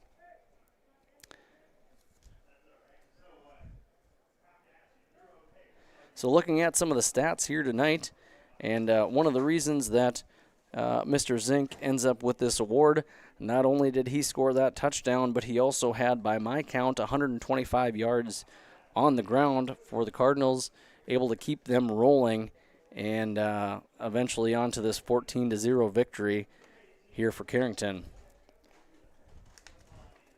Looking across the landscape here in North Dakota football, 9-man and 11-man. We'll cover some scores that we've gotten some reports in for. So looking at the scoreboard, we'll start out in the 9-man division. There's some games here that have wrapped up, and there's some that are still going. One of the games that is still going is Hatton Northwood over at Wymer Lidgerwood. That game is real close here, folks. 4 minutes left to go in the third is what the last update I got it. And the score there was 28-24. Hatton Northwood with the lead with a full quarter plus to go. Another score here in 9-man. Enderlin is shut out by South Border 47-0. And that was that was at halftime so far. I'm sure that game has been updated since. But the last score 47-0 here about halftime. Some final scores in 9-man. Divide County shuts out West Hope Newburgh Glenburn 26-0. The number 4 ranked Linton HMB defeats Standing Rock Community 64-6. Third ranked North Porter beats Four Winds 54-14. TGU Nidaros, that game is almost done. About a minute left here to go from what I can see. And the score right now 46-30. TGU with the lead right now. And Nelson County is on top of Cavalier 40-24 with 4 minutes left of the third. Hettinger Scranton is on top of New Salem Almont 42-18. North Prairie right now has a lead of 30-6 with 6 minutes left to go in the game over Larimore. And Midway Minto is on top of North Star 16-6 at the end of the third quarter, just going into the fourth. And some other final scores nearby where we're at here. Hankinson and Richland playing over at Hankinson High School. 68-0 victory over Richland. Griggs Midcoda defeats Maple River 14-6. Richardson Taylor Hebron is on top of Hettinger County right now with 1 minute left to go in the game.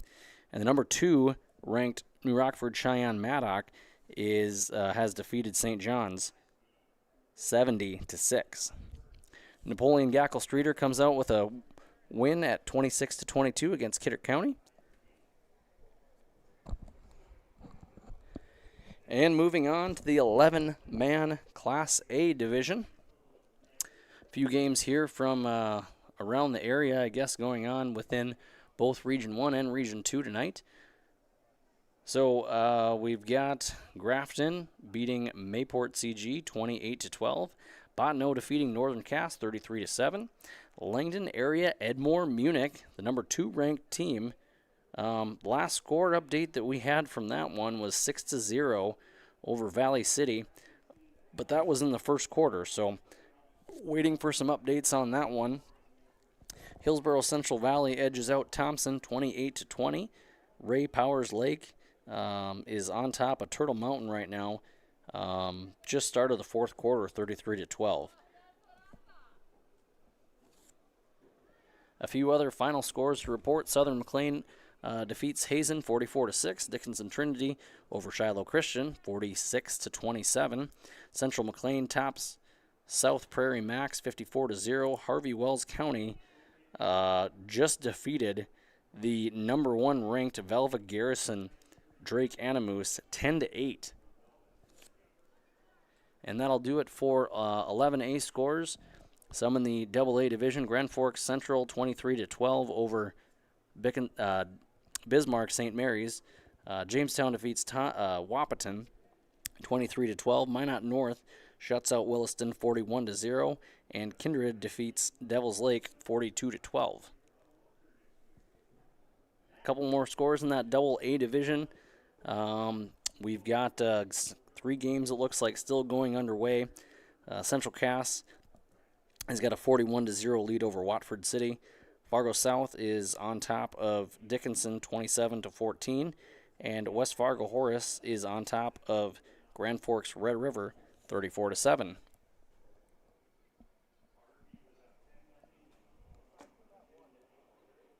All right, folks.